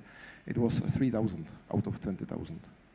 Another example by our competitor, they were giving devices, modems mainly. And they were tracking the production numbers of those modems. Very soon, within a days, 1/5 of all the modems which were donated appeared on the Czech version of eBay. Because simply these 300 crowns or 200 crowns or whatever was a higher importance than being online for education of the kids. I'm not judging, definitely not. In Czech Republic, there is a huge problem with executions. I just want to point to the fact that the problem is much deeper, ranging from values of the parents to the current economic situation, etc., etc. The second pillar, accessibility, which basically means, does the family has access to internet at all? Does the school has access to internet? And in the first year of COVID, I read, for me, terrifying statistics from the Ministry of Education that among basic and high schools in the country, there were 200 schools without any connectivity, zero, nothing. And additional 2,000, which is like 1/5 of the schools, the connectivity was absolutely insufficient, not only for uploads, but even for downloads. So there is a huge problem even on the side of the schools, not only on the side of the families. And yes, simply the root cause why we are not rushing towards the gigabit society is that we are a country where to build anything, including the high-speed internet or fiber or whatever, is almost impossible. It lasts very long. It costs much more money than in the Western European countries. So just I wanted to comment on those two aspects. Thank you. Bar, asking for your remarks, whatever it will be. I would like to point out also to one thing also mentioned here in debate, that there's also question of some gender gap. And you as a Czechitas started with the goal to somehow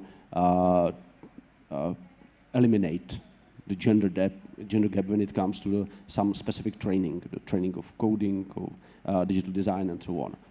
But you have been widening your services already to another target groups. Do you think that this is a way how to tackle the problem of inequality? Thanks for this question. Like what I would say is, like the way how we in Czech.Digital really changed, how it's like part of the society and mainly like women view technology as their possible future is a sandbox for how we can actually address inequality in other groups as well. Why a sandbox? Because before we started these activities with Czech.Digital, which is basically activities encouraging and inspiring and training women to get into tech as really like tech co-creators. Before we started these activities, most people believed that women are not interested.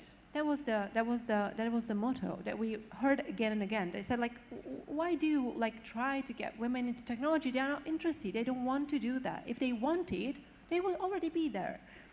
And I would say like this is one of the most important learnings. Like that after we started the courses, it was like a coding class open for one day with 350 registrants for 30 places in that coding class of women who wanted to learn technology. So what was the difference? So I would say, first of all, let's realize one important thing, and that is like when we think about inequality, just realize that while in biology and geography, etc., you're mixing people in the same age group and you think, okay, so there will be roughly the same proficiency. It's not true for technology. You mix kids in the same classroom, but you mix novice learners with experienced learners. And what happens is that the novice learners feel more and more intimidating and ashamed by really not understanding the thing, while the experienced learners just take over and monopolize the classroom and want to show that they already understand the thing and they are, you know, like good enough. And not only that the novice learners feel really like ashamed and try to like navigate away, but they then start like hiding that shame and close the door to technology completely. And I think this is happening in teachers as well. So many teachers stay away from technology because they feel some deep shame about not understanding it. And I think the example about the SIM cards is like prime example. Like why would somebody not activate it? Because they don't know what to do with it and they are ashamed to ask for help, to have somebody, you know, like help them. So that was one thing we learned with Czech.Digital. Really mixing experience and novice learner in one classroom does not work if you want to encourage those novice learners to learn. That's why having the girl-only classroom for Czech.Digital was such a huge difference. Even I'm not pro gender segregation at all, but I'm pro helping novice learners to learn in peer environment with other novice learners. Second thing is role models. It's the confidence gap. Really, because if I believe that I'm not capable of learning this stuff, and that's the thing, like when you mentioned parents with university education are more likely, you know, role modeling this university education for their children. It's about role modeling. Like my parents didn't have university education, but they were still role modeling the way they view the importance of education. So it's more the like role modeling, but role models needs to be approachable, accessible, and relatable. Otherwise, they don't work. So if somebody from a totally different group comes to children from a certain like area and tells them, you can be anything, look at me, they don't relate. That doesn't work. That's why, like, if we want to change the situation, we need to really like invest in individuals from those excluded groups and make them the role models that others will want to follow. To understand that there is no barrier, we are all capable to be proficient in technology and to reach beautiful goals, but we need somebody who we can relate to, who we see to get there. Otherwise, we will stay closed in our like glass ceiling bubbles. This is also part of values, but the negative one, I think, because this is something what is based upon the stereotypes we need to remove somehow, but it will take time, I know it. Let's fly through to the questions, because we have only 5 minutes to answer them. The first one is asking is it important to introduce courses on recognizing disinformation and false propaganda, and how should the schools react to this contemporary trend? Would anybody start with the answer, Peter or Mr. Petráček? Well, I just would like to say that it is very important. It comes really after what I said before. Once people will be, or students will be more able to recognize true and untrue things, of course that will help. And there are many even advanced tools for example, AI tools for certifying information, which can help also. And people should be acquainted with such tools, which will help. But it's very important, of course. Thank you.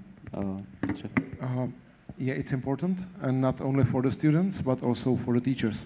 The reality, we are now preparing a large media literacy project on high schools, and what we see is that in better cases, media literacy represents 1 hour in občanská výuka on high schools, and that's basically all. So there is no one to teach, and again the solution is to bring those people who are living it the whole life. So we are bringing the top journalists. We will be creating videos. We will be going to the universities. We will create content which will be understandable, hopefully.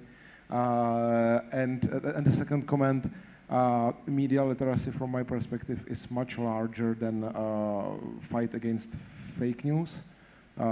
It's simply important that the young generation knows how to validate the information, assess the information, understand the credibility of different sources, and even understand that even some top quality sources can be misleading, not on purpose, but that simply with the pace which we are living in and with the turbulent world, it happens many times. We see it on Ukraine, that even very, the top news are taking over something which later appears not to be true.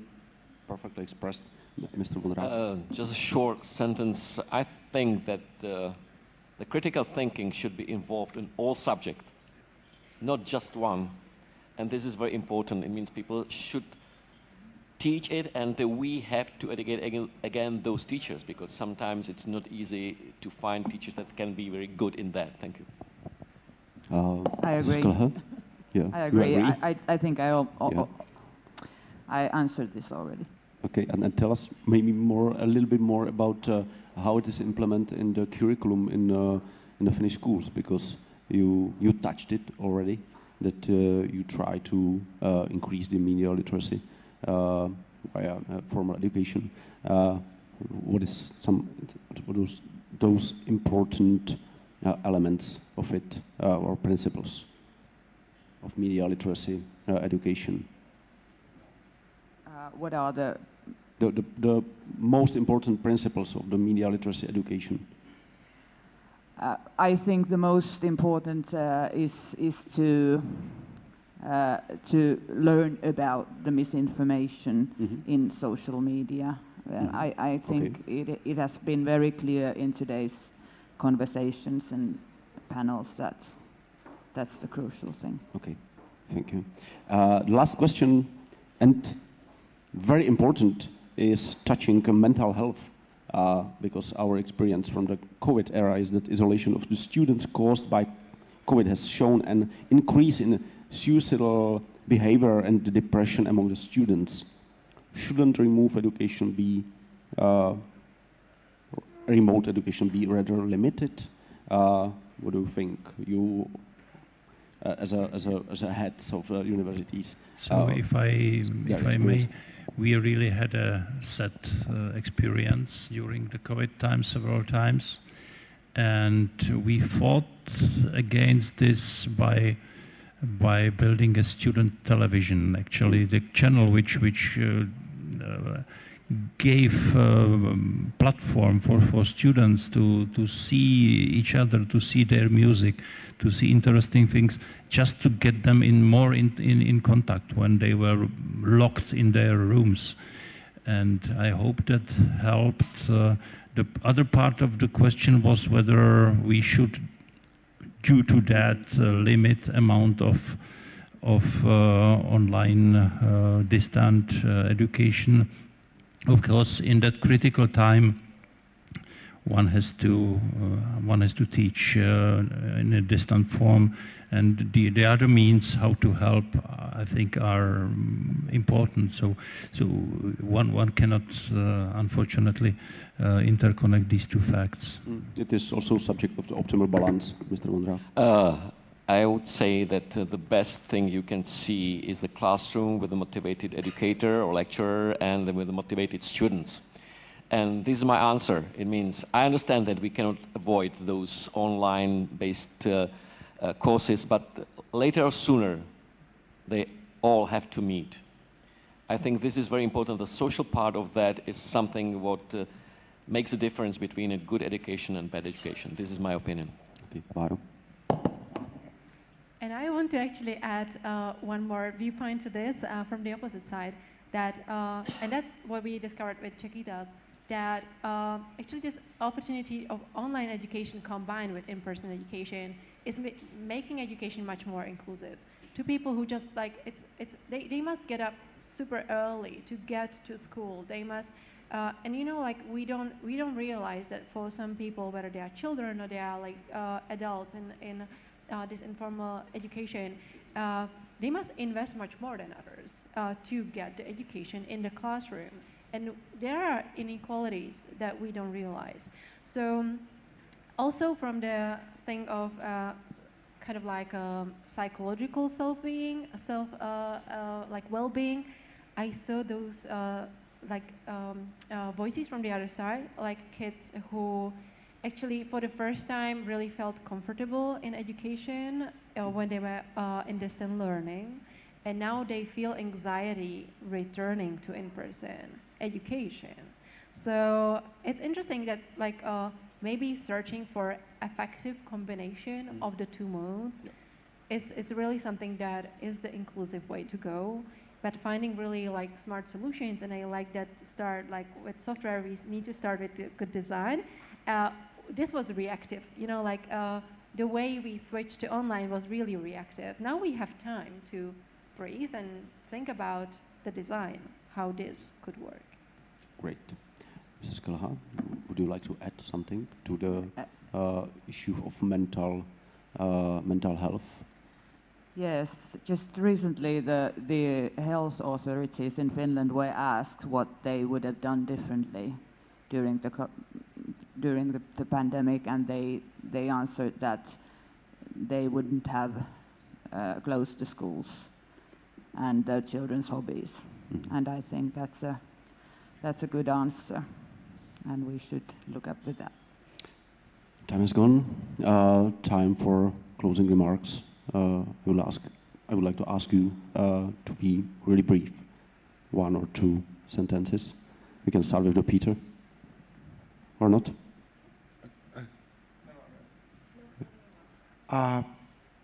Actually, I think that everything has been said. I don't know how just to. Okay. Yeah. Let's split it. Yeah. Okay. That's maybe true. But is anybody who would like to summarize it? I think 1 sentence per each. So for me, just like let's search for those role models who can, you know, like really be promoted and visible. Whether they are the teachers who can really teach something that they do not themselves been trained on, or kids from excluded areas who we can really like help to promote and then help them to lead the way to others. Mr. Petracek. And maybe one more sentence as a physicist. We are living in an exponential era of increase of information, and we have to really find the important one in this heap of information. And this is so important, otherwise the third law of thermodynamics will kill us, the entropy. Okay, thank you. Mrs. Kelleher. Thank you. As we have said many times, digital solutions are a tool, not a goal in teaching and learning. Having said that, on the other hand, digital solutions and digital skills are nowadays a part of participating and belonging to a society and affecting on it. So I think the challenge is how to use digital solutions wisely without losing the social dimension of schooling. Thank you. Absolutely agree. Mr. Vondrák. Just add that it was a refreshing debate after spending 4 hours in Parliament. Thank you. Everything was said, at least in this debate. Thank you very much for a marvelous debate, and it's time to hand over the floor to Sarah. Thank you very much. I've been lurking in the shadows, but thank you to Bob Kartos as well for chairing this fantastic debate. Thank you.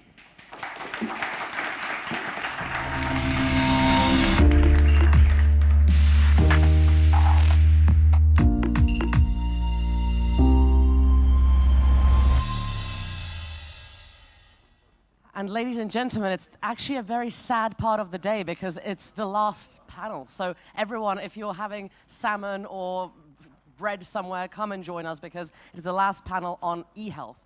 Health and healthcare is something that's been discussed very widely in relation to various technologies, whether it's artificial intelligence or cybersecurity during the course of today and yesterday. And we have some fantastic experts who will be talking to us about that today.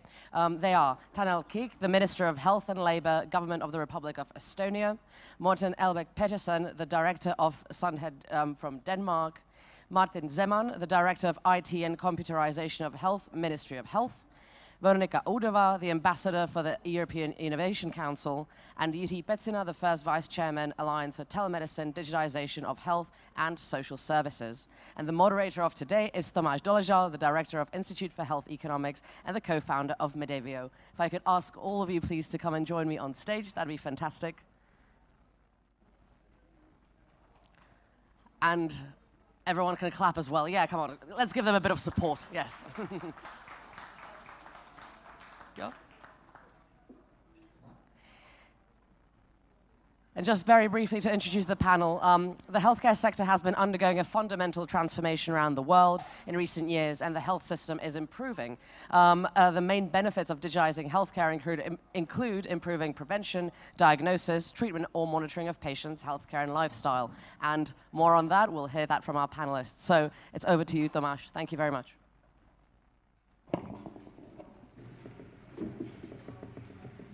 Good afternoon to everyone. Thank you for passing me word, and it's really my pleasure to be here as a chair and moderator of this distinguished panel. And as already said, we have several interesting members of the panel. Also from the public, we have representatives from Estonia and Denmark who are guiding the system and are moving with the public system ahead. And we have also Martin Zeman from Czech Ministry of Health, who is leading the group or department of digitization for many years. And me and Mr. Pecina, we are a little bit from a private, let's say, seekers of where are the solutions and where are opportunities for startups and private, let's say, entrepreneurs. So, as was said, digital health, e-health, m-health, health application, etc., there are many buzzwords in the digital health, and a lot of things has happened through the COVID situation, and there was really rapid evolution in telemedicine and distant care and in data sharing. And there is also plenty of achievement and plenty of plans at the level of European Union. For example, the legislation for European health data space, which is moving and opening the data either for patients or as a secondary use for academia and research companies. So I think we are in great times regarding the digital health and digitization and e-health. So let me start with the first round of questions to my guests or to our panel. What we can have as expectation and opportunities, and now we can compare the situation of Estonia and Denmark, and I consider them as a front runners, at least at the EU level. And what is reality we can expect, what is hard to achieve, and what is the major achievements for all the stakeholders. And we can consider patients at the first time. All the digital health system should be patient-centric. We would agree on that. We would learn in Czech Republic from that principle. What about the providers, physicians, doctors, clinics, etc.? It's a second most important stakeholder group. And also, what about for payers, insurance groups? Is the really true that digitization may bring better availability at lower cost? So I would really be happy, and I would ask for the first introductory speak, Morten, and then I would ask Tanel for some introductory words, how they reflect their evolution during the last, let's say, 5-10 years, and then we will go more to Czech situation. So Morten, please. Morten has a few slides for us. So. Thank you very much. I'll introduce very, very shortly the Danish National eHealth Portal. It's called Sundhed, means health, or Gesundheit, and the app My Health. And it's for citizens, and it's also for healthcare professionals. I don't know. Yeah, okay, thank you, okay. And just tell me what to do about the slides. Yeah.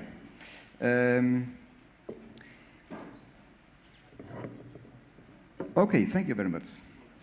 Yeah.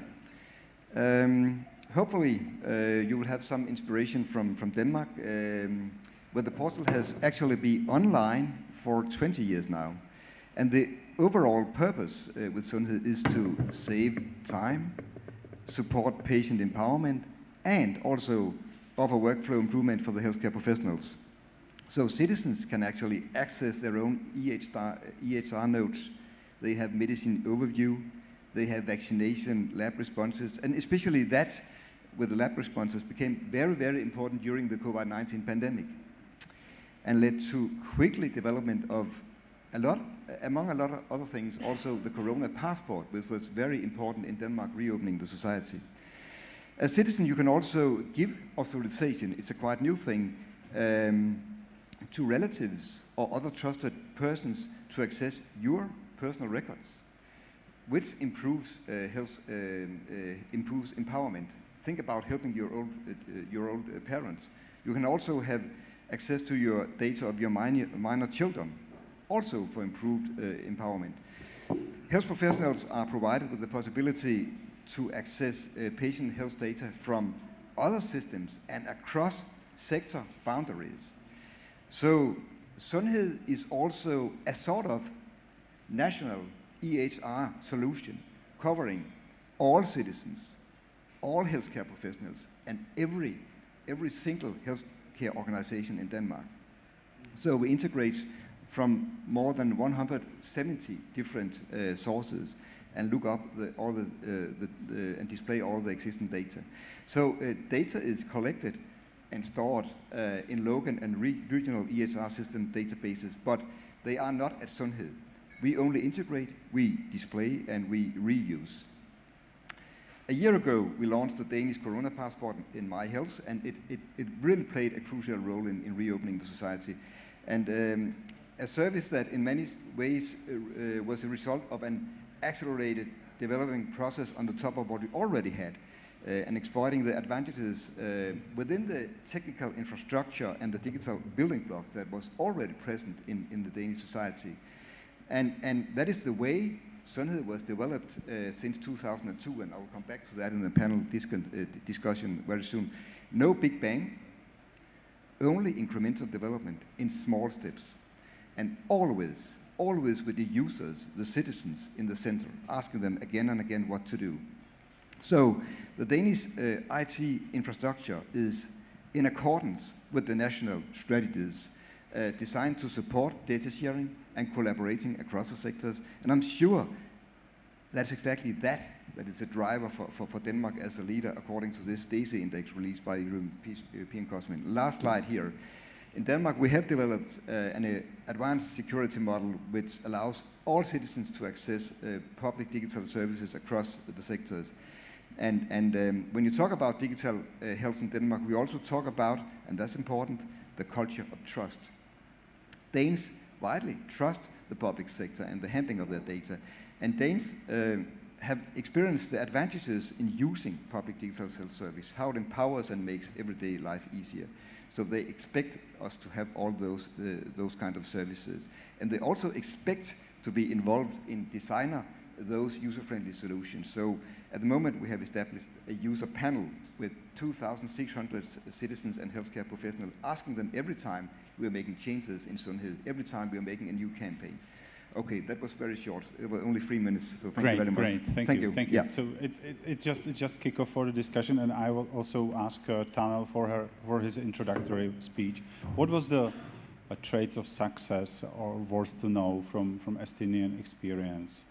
If you could make some short introduction, because I in my head the Estonian transformation for digital health was successful, quick, and cheap. Is it right, or am I right? Yeah, thank you. Definitely the transition in Estonia was the best decision that we could have made. Estonia was part of Soviet Union for a long period of time, and when we got our independence back in 1991, then we of course started to catch up with the Nordic countries and also with the rest of the world.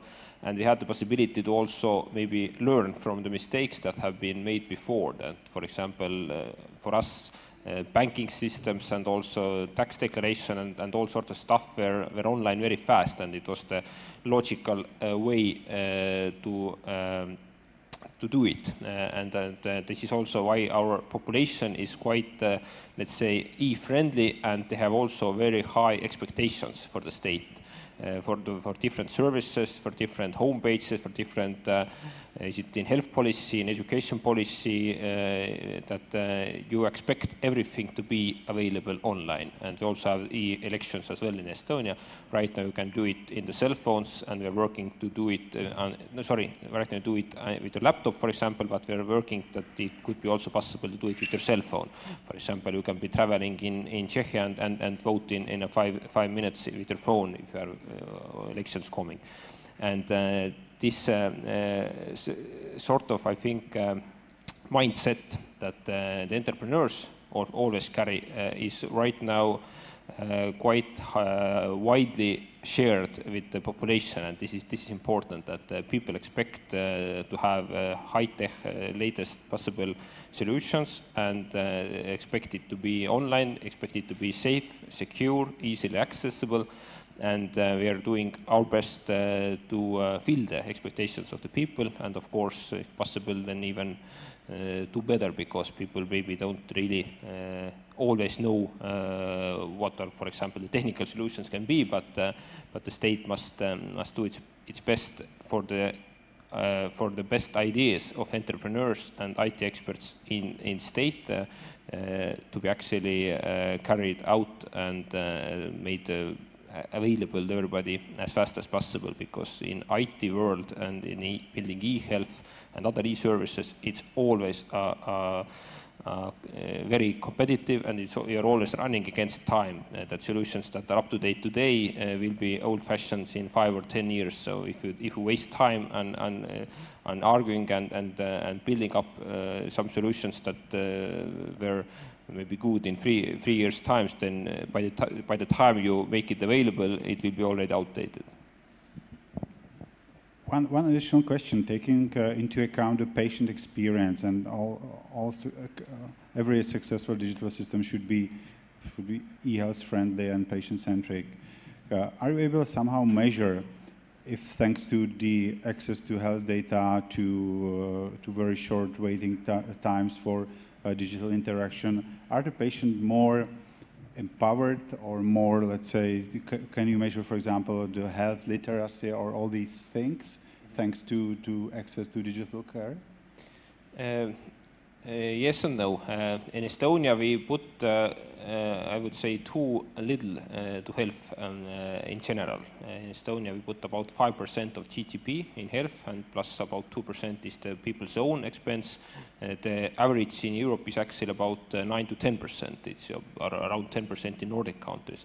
But in the same time, because we have less money in healthcare and in other spheres as well, you have to be very, very good on using the money and using different digital solutions, and in that regard, saving patients' time and also saving health workers' time, and sharing data between different health workers and facilities is one way to avoid cost of unnecessary costs of time and money both, and these are always convertible to each other.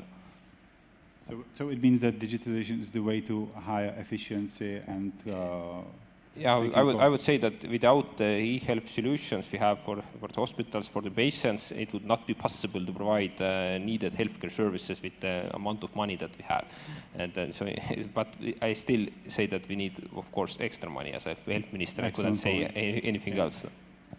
And Morten, what Danish experience taking into account patient involvement and empowering patients, because we are a lot of discussion in Czech Republic about how to boost prevention, because we are all our world is struggling with the civilization diseases. Patients are not attending preventive office meeting, physician meeting, etc., etc. Are there any inspirations and solutions through digital health, how to empower and how to activate citizens, not patients yet, to be more proactive?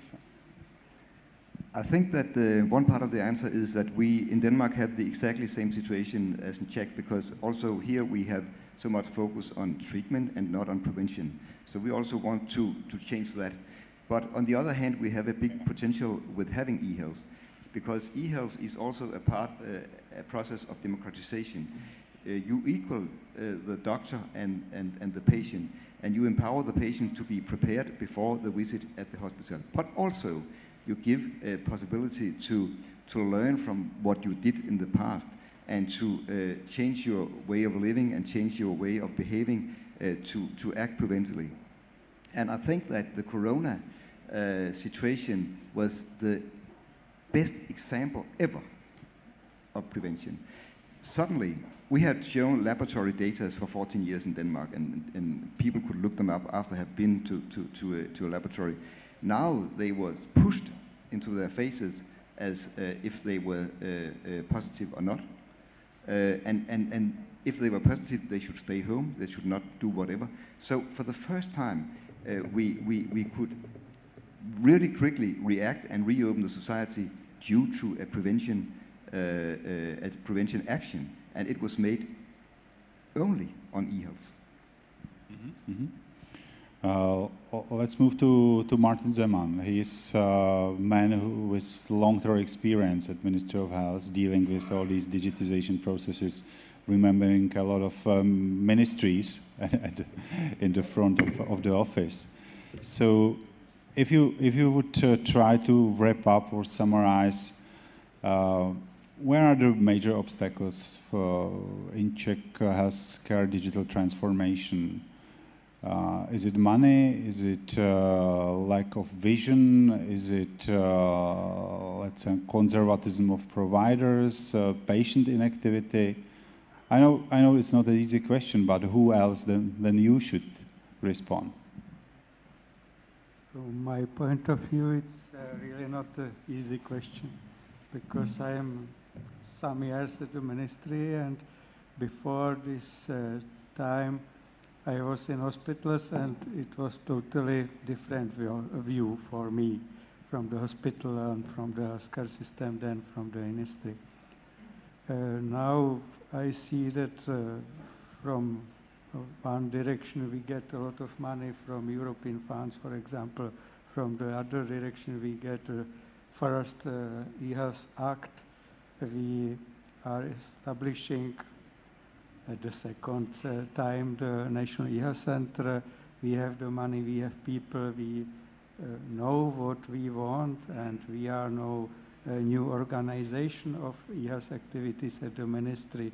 We are collaborating with many institutions, but when I am at Denmark, for example, in the institutions of eHealth in Denmark or in Austria, in other countries, where is the eHealth at a different level, I see that the distance between their culture of improvement of the digital services in healthcare is very different. So I know that we are moving forward. We have people, not enough, but some people, some money, some strategies. We want to know, we must to go, but after COVID, it looks better and better because COVID is some border when it's not the way back, I think. So that's maybe it's my view. Mm-hmm. Where I can see the issue is that I consider the Czech healthcare system as a, let's say, disconnected or decoupled because we have a world of shiny hospitals which are getting investment and funding for ICT, cybersecurity, etc. But I would say that the outpatient sector is neglected regarding the digital transformation, and this is something which will not be working in the future because if you were talking about the pathway of patient which must be continuous from the primary to secondary to hospital care and back, it's always about data sharing, about coordination. So that's I'm a little bit afraid that the conception has been in the past too much concentrated on the hospital sector in the terms of digitization. What's your opinion on that?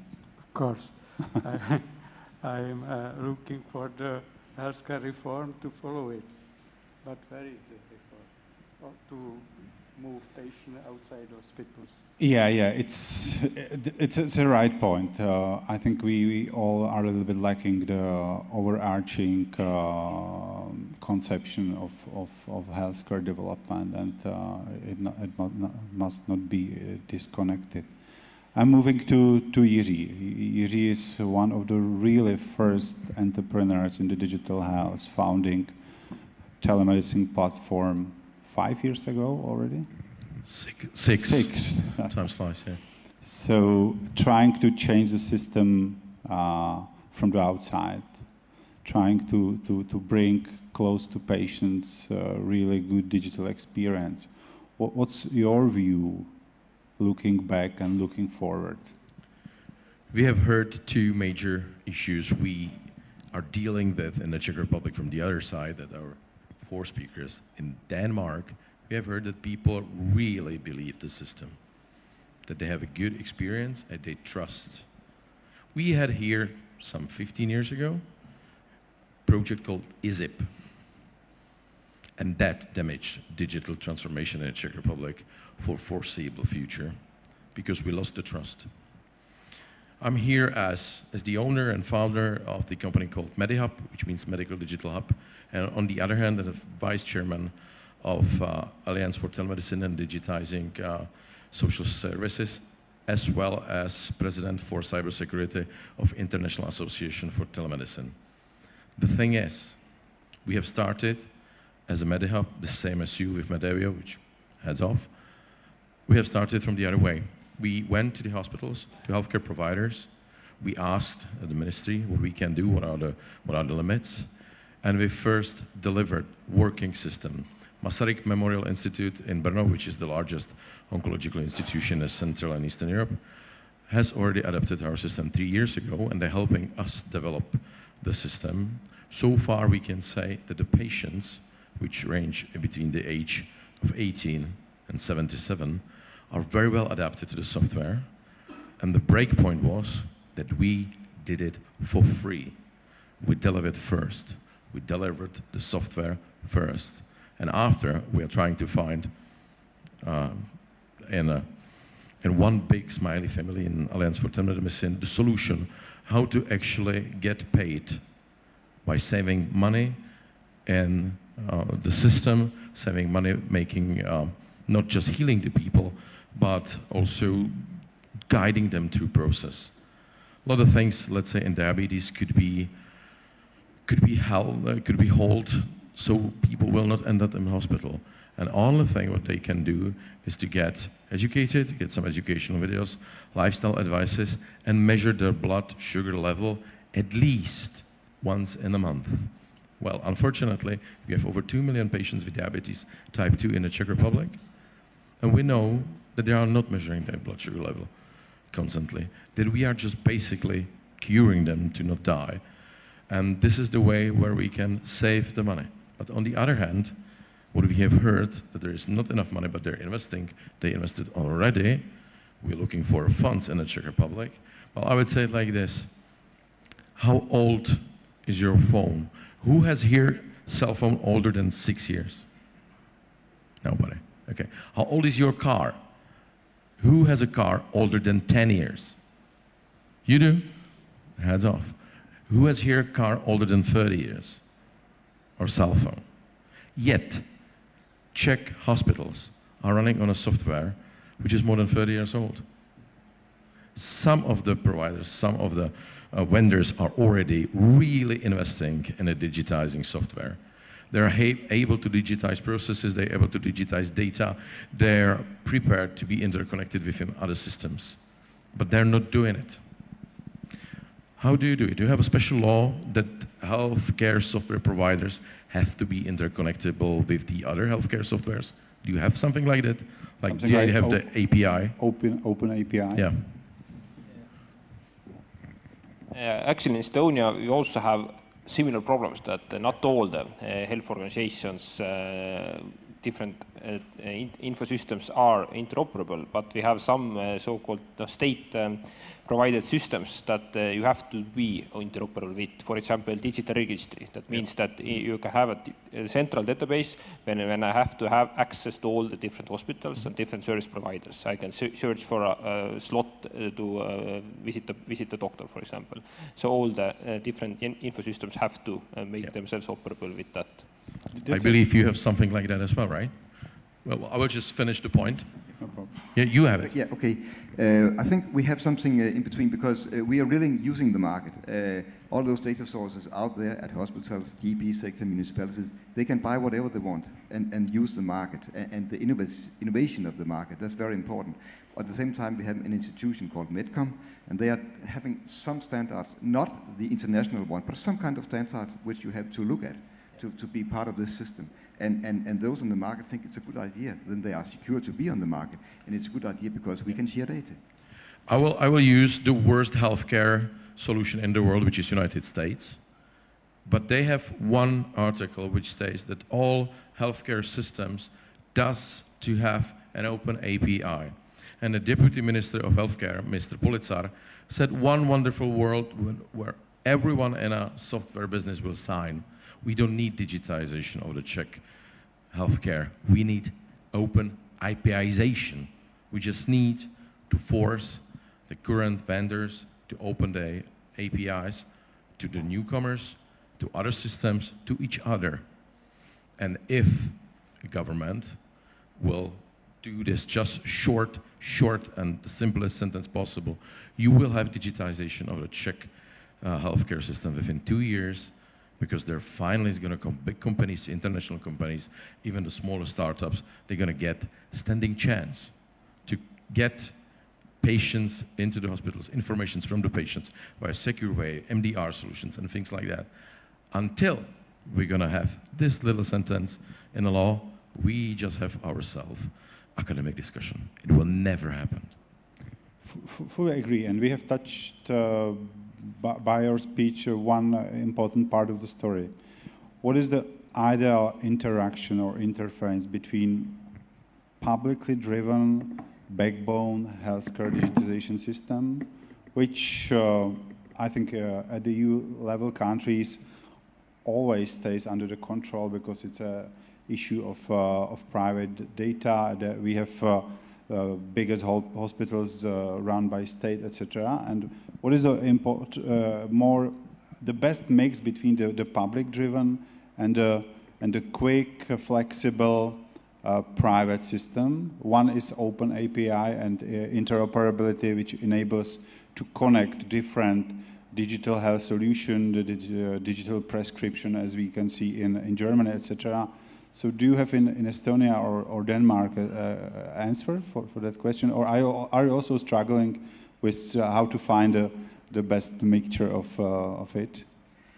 I think that you should never go for a big bang or a millennium where you are waiting for only one standard to come through. It will never happen, because in the firstly, standards are also commodities, and they are sold at very high prices, and at the moment you are buying it, it will be old-fashioned. Standards are always changing. So though I'm saying that we in Denmark have some kind of standard, please be pragmatic. Be pragmatic and make it possible for every company, IT contractor in the market, to be part of the party. Yeah. It's so important. And it's also important that the state have some kind of role in making the laws to have a driver license to be in that market. And it should not be so expensive that the companies don't want to take part. It should be pragmatic and possible to be there. So that's my answer to that kind of story. We must never forget, and it will be my maybe most important answer overall, the other questions, don't forget the users. If you have a good story, if you have happy patients, if you have empowered patients, then you are on the right way. And what about tunnel to this question? How have you solved it in Estonia, or are you solving? Because it's not never-ending story, I would say. Yeah, no. In a way, I would say that we don't have to, to put them in different corners. That one is the state-owned, one is the entrepreneurs. For example, almost all the different state-owned IT systems are made by private sector, actually. And of course, when we talk about also, for example, bigger hospitals in Estonia, a lot of them also order their bigger IT systems and solutions from the private sector, and those can be the same that are used by the so-called private healthcare facilities, but they don't have to be the same. But the thing is that they have to be interoperable with the digital and center IT systems of the eHEALTH, let's say, infrastructure. So in a way, I would say that it's not a very big problem in Estonia. But I would like to comment on another point that you said before about integrating the different health systems. This is very true, the primary care, hospital level, and others. But I would also like to add to here that you have to integrate it with other sectors as well. Is it the social protection, local municipalities, actually education, employment services? And we are in a lot of countries struggling right now inside of one sector to get those things interlinked and interoperable. Actually, we should look at least as the country as a whole, when not EU as a whole. Yeah, because what we have seen, at least from the start of the COVID pandemic in Czech Republic, that newcomers came to the field from the startups doing previously e-commerce, etc., because they could see a chance in the healthcare, and they could see a need, as was commented by Morten, that people were locked at home and not able to connect to the physician, etc. So we are now in different situation than, let's say, 5 years ago, that we now need to create regulatory framework for these newcomers, and to use their energy and their power and their money, because it's also a worst source of resources. So, and my question to Martin Zeman is, what's your view? What we have learned from the COVID situation regarding to digitization of healthcare system? What are the positive and negative lessons? I mean that we can see now that the role of health data space is not substituted with decentralized systems without central model of view for this to this data. So we didn't have any tools to connect medical providers, healthcare providers, to one systems to be able to get data in some hours, for example, to make important decision for next steps in the pandemic. But it is the same in the common healthcare when the patient needs to have a collection of data up to date, the doctor too, but we found many barriers to build it, and now we can see that it's possible in our system.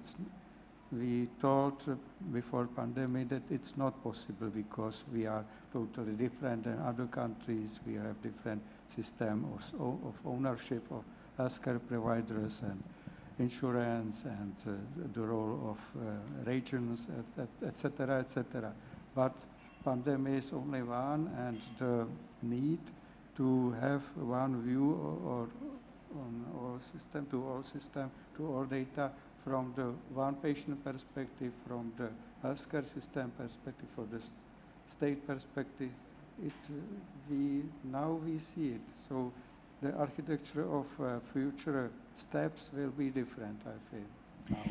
Yeah, I'm afraid the creation of centralized data system for infectious diseases was the only positive lesson. I'm rather critical because, for example, regarding the framework for distant telemedicine care, have not moved almost nowhere since 2 years or 2 years ago. So I'm afraid, but it has its reasons, yeah, and we have very similar situation as a company of Jiří Pecina, and we are trying to ask where are the right motivation for different stakeholders. And we are also opening a question of reimbursement digital services, because it might be very strong motivator of the change for the single outpatient clinics, for the hospital, for the new healthcare providers, for the providers which are bringing, let's say, preventive services, which are bringing chronic disease digital management. How is, and we are, for example, very openly looking for German DIGA system, which is inspirative for us, handling the way how to assess the value of the new digital technologies, and if some of them are worth being funded from the public money. How is the situation in Denmark and Estonia regarding funding or reimbursement of digital services? Either in telemedicine, let's say distant telemedicine cares, do you have a system of digital codes which are reimbursed to doctors, providers?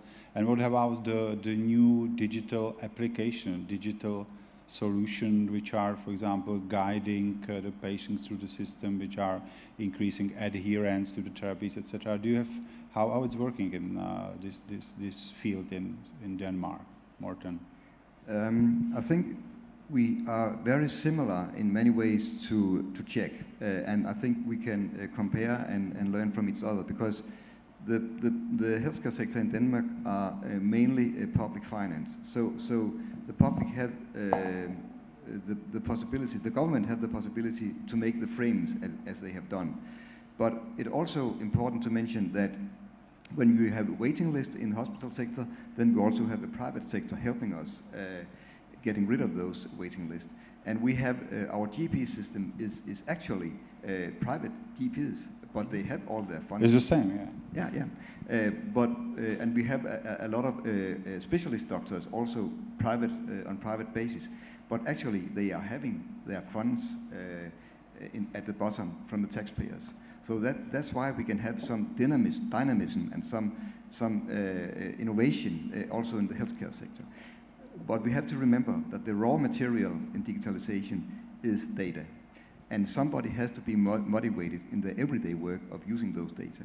And I don't believe in systems that are asking for building up data to make eHealth. eHealth has to be founded on data already existing. already being made in everyday work, so that the nurses find it naturally to put in those data, the doctors do the same, they share the data, and they found out, oh, it's fantastic, we have data from behind, then we can look what we should do in the future. So have those kind of cycles where the raw material is made by itself in everyday work, and if it isn't made, then you could say to the GPs who are private entrepreneurs in Denmark, you will have a fee. If you make those data also, you will have a little extra fee. So you can use the system and the way you feed the GPs with money to make an extra data if that's what you want. And what is the body assessing if this kind of entrepreneur approach is worth to be funded? Is it payers, or it's some part of the ministry? Who is the body regulator of this? In Denmark, it is the public, and it's public-funded institutions who is making the rules for digitalization. But they are so much funded in very much cooperation with private IT entrepreneurs. For instance, Sundhed, which is actually some kind of private construction, we have all our funds from the public, and we're using a lot. We have some customized Microsoft platform actually, and we have all our products are from the private entrepreneurs. So again, it is this mix. Mm-hmm. But what is the bottom of the mix is national strategies. Strategies made by politicians who give the money to all this party. So you have a roadmap you are following and trying to move. Yeah. What about in Estonia? If I'm an entrepreneur company bringing new shiny digital health solution and would like to be funded from national reimbursement, national fund, what is the approach and what is the process? Estonia is a very small country, and then in Estonia it's quite easy actually to get for example, to meet the minister or meet the health insurance fund, and of course it doesn't really, it's not enough if you convince the minister that is a good idea. You have to convince the health sector. Is it family doctors? Is it the hospital union or some other instrument or organization, in the health level that says that this kind of solution would be useful in our everyday time, and then we do our best to take it into use. For example, during the COVID-19 pandemic, we had several such solutions provided by the private sector, but financed by the state through health insurance fund or by the government direct payments, for example, to make it available as fast as possible. And overall, in Estonia, we have let's say different types of e-consultation systems. One is meant for the family doctors. If I'm a family doctor and I have a patient and I'm not really sure who is the special doctor who I should send him or her, then I can have this e-consultation with the specialist who says that maybe, for example, if I have a knee surgery coming or something, that who would be the right doctor to refer. And in that way, you actually save a lot of money and time, because in different fields, even special doctors are specialized. For example, one knows very well how to have a surgery on your knee, other one is expert on the hips, and it depends how old you are, and etc. etc. And in that e-consultation system, the family doctor can be very sure that the doctor he is referring you to visit is the best expert and available to give you the solution you need. And the other system that we started during the COVID-19 pandemic is the telemedicine or the teleconsultations. And this was something that was discussed, of course, already earlier. But when the pandemic began, then very fast we put it in the state-funded services. And in the first wave of the pandemic, 2020 spring, about 30% of visits to the doctor were this telecommunication, were meant by video. And right now, the numbers have decreased. It's about 10%. It has stabilized on 10%. 90% are physical. 10% is right now the different telemedicine solutions. And we are working on different let's say, feedback and data and analyzing in which kinds of treatments this works the best and which kinds are actually a physical appointment needed. For example, we see that in some areas, when we talk, for example, about health, mental health, then these telecommunication systems can even be better. It's more accessible to you. It's much easier for the patient, and for some kind of diagnosis, it's even easier to do it through telecommunication systems than to meet in hospital, for example. Thank you. Is the right time to ask you for the question? Two of them are coming already, and if you would like to stand up and ask openly, I think this is not a problem. But we have two questions. One is regarding what are the best practices in Estonia regarding eHealth. I think we have touched this topic with both of you. And the second question is targeting the risks of eHealth, and especially showing the risk of patient data being stolen or data privacy. Who would like to address this question? First Morten and Jiří, the second. Yeah. The best practice regarding Denmark is that every citizen have access to all their clinical eHealth data from all part of the healthcare sector, and that every healthcare person who is treating the population have access to the same data. So even if you're not in your own region, you're in another region and you have an accident, every doctor at every place can look up your data. That's the best practice. About could your data be stolen? Yes, they could. But first thing, we had there was a wonderful discussion this morning in this room about cybersecurity and what is happening on that scene. And we are having a lot of we have a lot of attacks from Russia, from Ukraine, a lot of I think the eastern part of Ukraine, and we are handling it.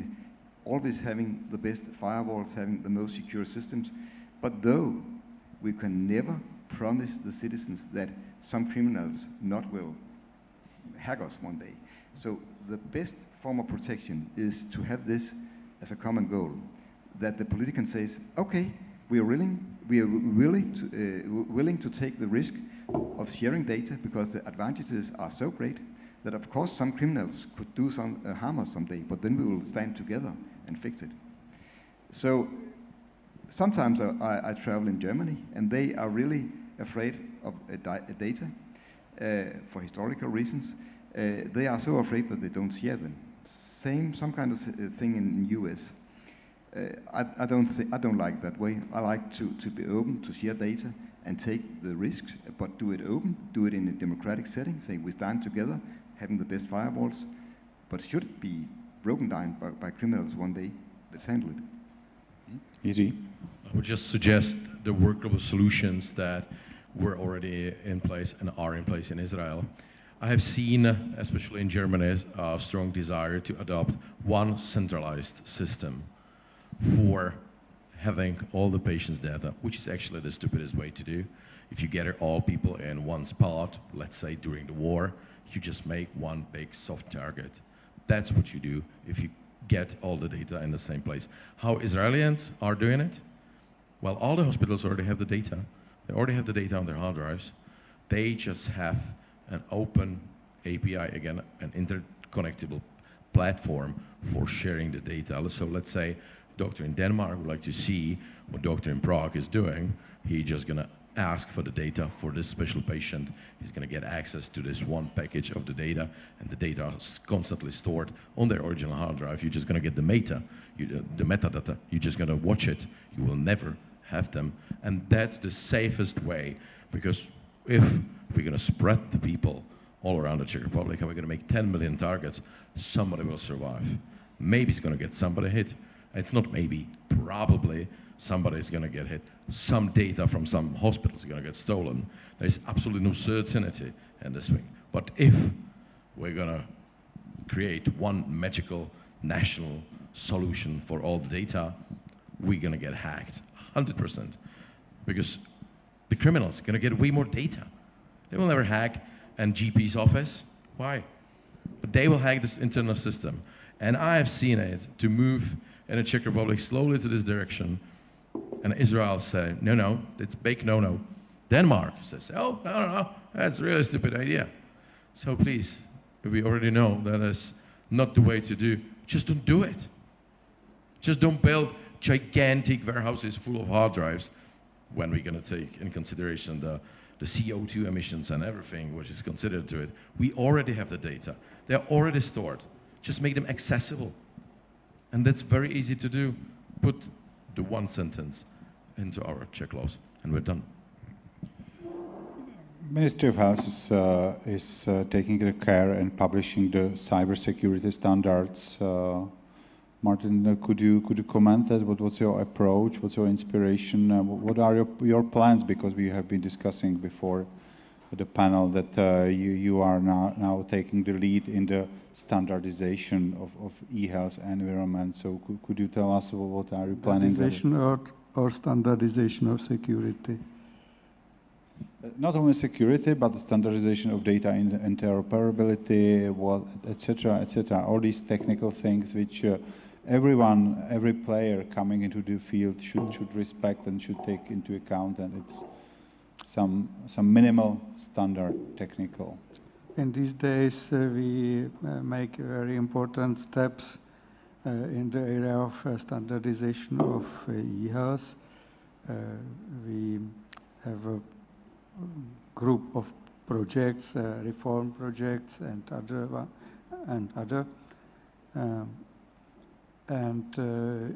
It means that in a short time we will build an environment for standardization, for testing compatibility with standards, with defining use cases based on international standards. It's very new for our country to have defined use cases for medical records based on HL7 standards, HL7 fire, or IHE using SNOMED CT. It was discussion before this discussion. So I know that I have positive information about it for everybody. I have evidence about our steps, and similar situation is in the definition of standard, minimal standards for cybersecurity for healthcare providers. We have the law, cybersecurity law in our country.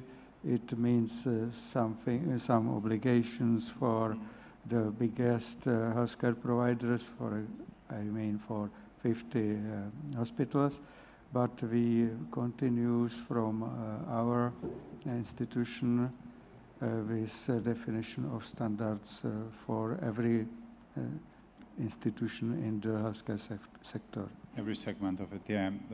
Because our time is approaching to the end, I would have one final question to each of you. The same for Tanel and Morten. What would be the best advice from your perspective to Czech Republic take care to be on the right road for successful digital transformation? Try to pick up one, two, and be very, very specific and very short. First, I want to congratulate with your very ambitious plan, that number one. Then transform them into national strategies which make it possible for central actors and local actors and regional actors to do whatever you want. And please be pragmatic. Tanel?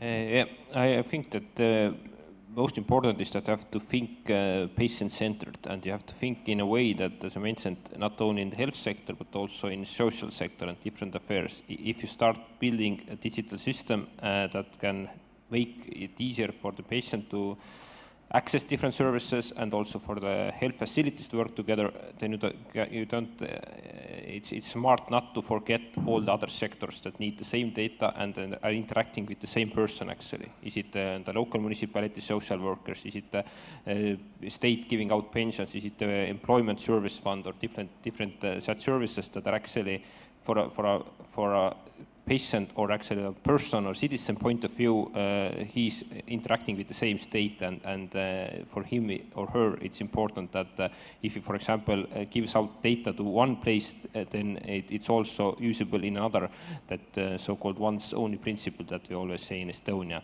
And also for the sectors themselves, for social sphere, it's very important to get the necessary information regarding people's health that is needed for them to make their services as good as possible.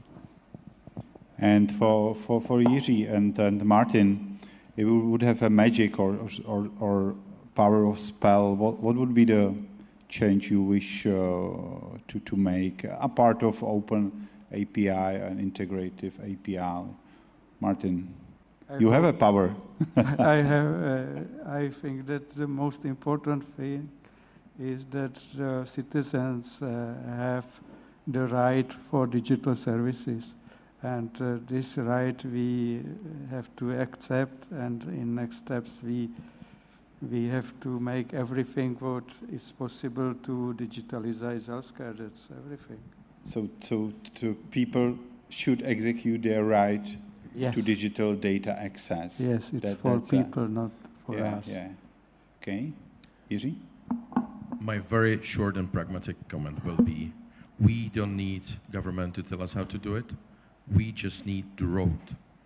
Just give us the law, give us the standards, and let us do it in the market. We will do it for you, because you will open the road for big vendors, and you will give chance to small startups or bigger startups, how we call it, do it by ourselves. We will find the money in the market. You all have Google for free. You all use Facebook for free. We will not steal the patients that like Facebook is doing with yours, but we will find a legal way, but we need the way. Yeah, because the value is not in the software, but in the service, in the services and in data to move the data, to handle data, analyze the data. That's where we can see the chance for us. But it has to be absolutely anonymous. It has to be absolutely closed. So nobody will be scared that his vital and personal data would be used for public business. We see that there's an issue, and I just want the roadmap. And I believe that people like you and Mr. Policar, as we meet frequently, they can do it.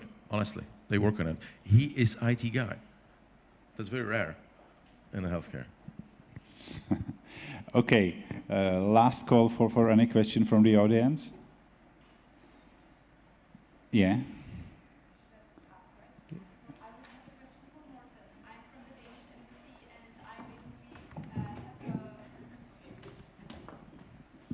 Thank you so much. I just wanted to ask one question, and that question is for Morten. I know Morten has been on his position for 20 years already, and I think it was just last week when you put on LinkedIn that it has been 20 years already, and I would be just interested in actually what do you think was the most difficult on the work in Sundhed? Was it basically IT projects? Was it communication? Or what was the most difficult and challenging when you were creating Sundhed as it looks like today? Or communication with politicians, maybe?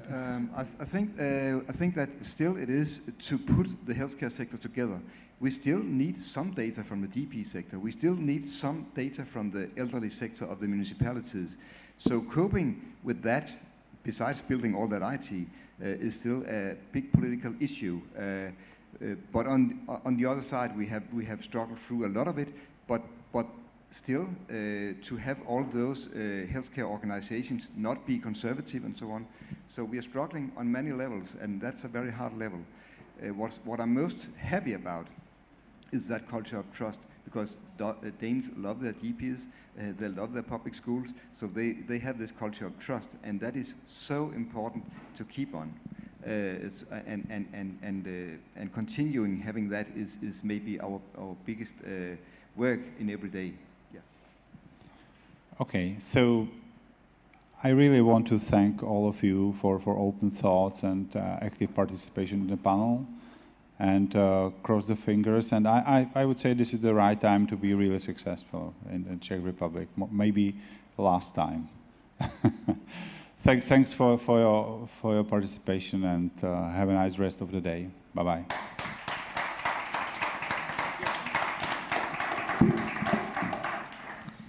Thank you very much, and also thank you to Tomáš Doležal for chairing this very interesting panel.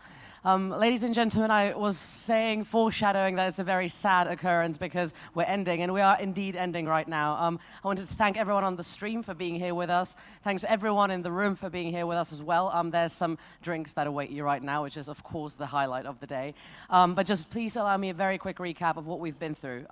We've just heard the panel on eHealth. Previously, we looked at the digital age of education and how mental health of students as well is changing and has been changing throughout the COVID crisis. We had a VIP talk on digital security. Are nation states crumbling? How is technology changing the theater of war? How is it changing the way that we perceive the society that we live in? That was actually very closely connected to the Democracy and the Digital Society panel that was previously, as well as the welcome speech by Ludvík the robot. Let's please not forget him. Yesterday we again spoke about society democratization through technology and had some fantastic panels. And I want to really thank all of you, all the panelists, all the moderators. It's like John Cleese, I think, did a talk where he thanked everyone in the entire world. But it is one of those moments where there's been a huge amount of work that went into this. The audio guys, the people from the Institute who made this happen, and of course our generous partners as well. I just want to remind everyone that from the position of an archaeologist and someone who loves history, technology is never in isolation. Technology changes the course of human history. Like we had the current wars between Edison and Tesla and Westinghouse, which was basically one of the biggest kind of technological machinations of the 19th century. Let's not forget that artificial intelligence, cryptocurrencies, blockchain, the internet are subject to very, very much the same kind of political and social pressures. So let's be multidisciplinary, let's cooperate between the public and the private sector, and let's keep meeting like this as well, because discussion is very, very important. Thank you very much. I've been Sarah, and it's been an absolute pleasure to be hosting these 2 days with you. Thank you.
In security, being fearless isn't the goal. The goal is where fearless can take you. Your organization, innovation, growth, focusing on your mission. The threat of a breach does scare me. But to me, security is life. Do you live your life wondering around what if, or do you think about what's possible? Fearless means taking a comprehensive approach across security, compliance, and identity. Integration to protect every device and platform, using threat intelligence across clouds. We're changing our mindset, but now more and more we use cloud technologies to protect, to raise the security bar. Fearless means finding confidence through best-in-class solutions, being able to simplify can still strengthen. I strongly believe that security is a shared responsibility. It's not just on me, it's not just on the InfoSec team, it's not just on the physical security team. All the elements are intertwined. Because we don't just believe in being fearless. We believe in helping you put fearless to work.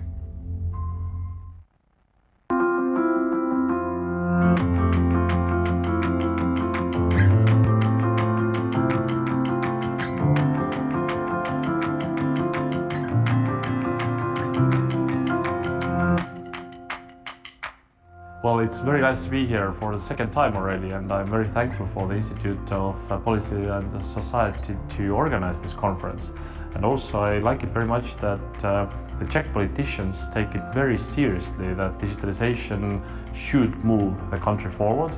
Our experience in Estonia is just like that, and we believe that digitalization is not only the future, but it is and should be also the present day.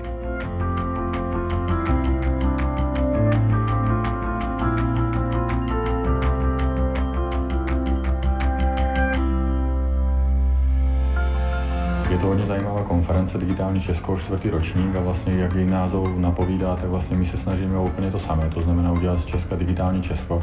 A tady je platforma, na které se potkává hodně lidí.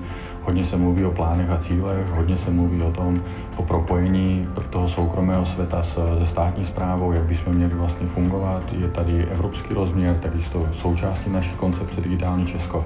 To znamená velice přínosné, hodně na jednom místě možnost potkat různé lidi, kteří mají na to různý názor.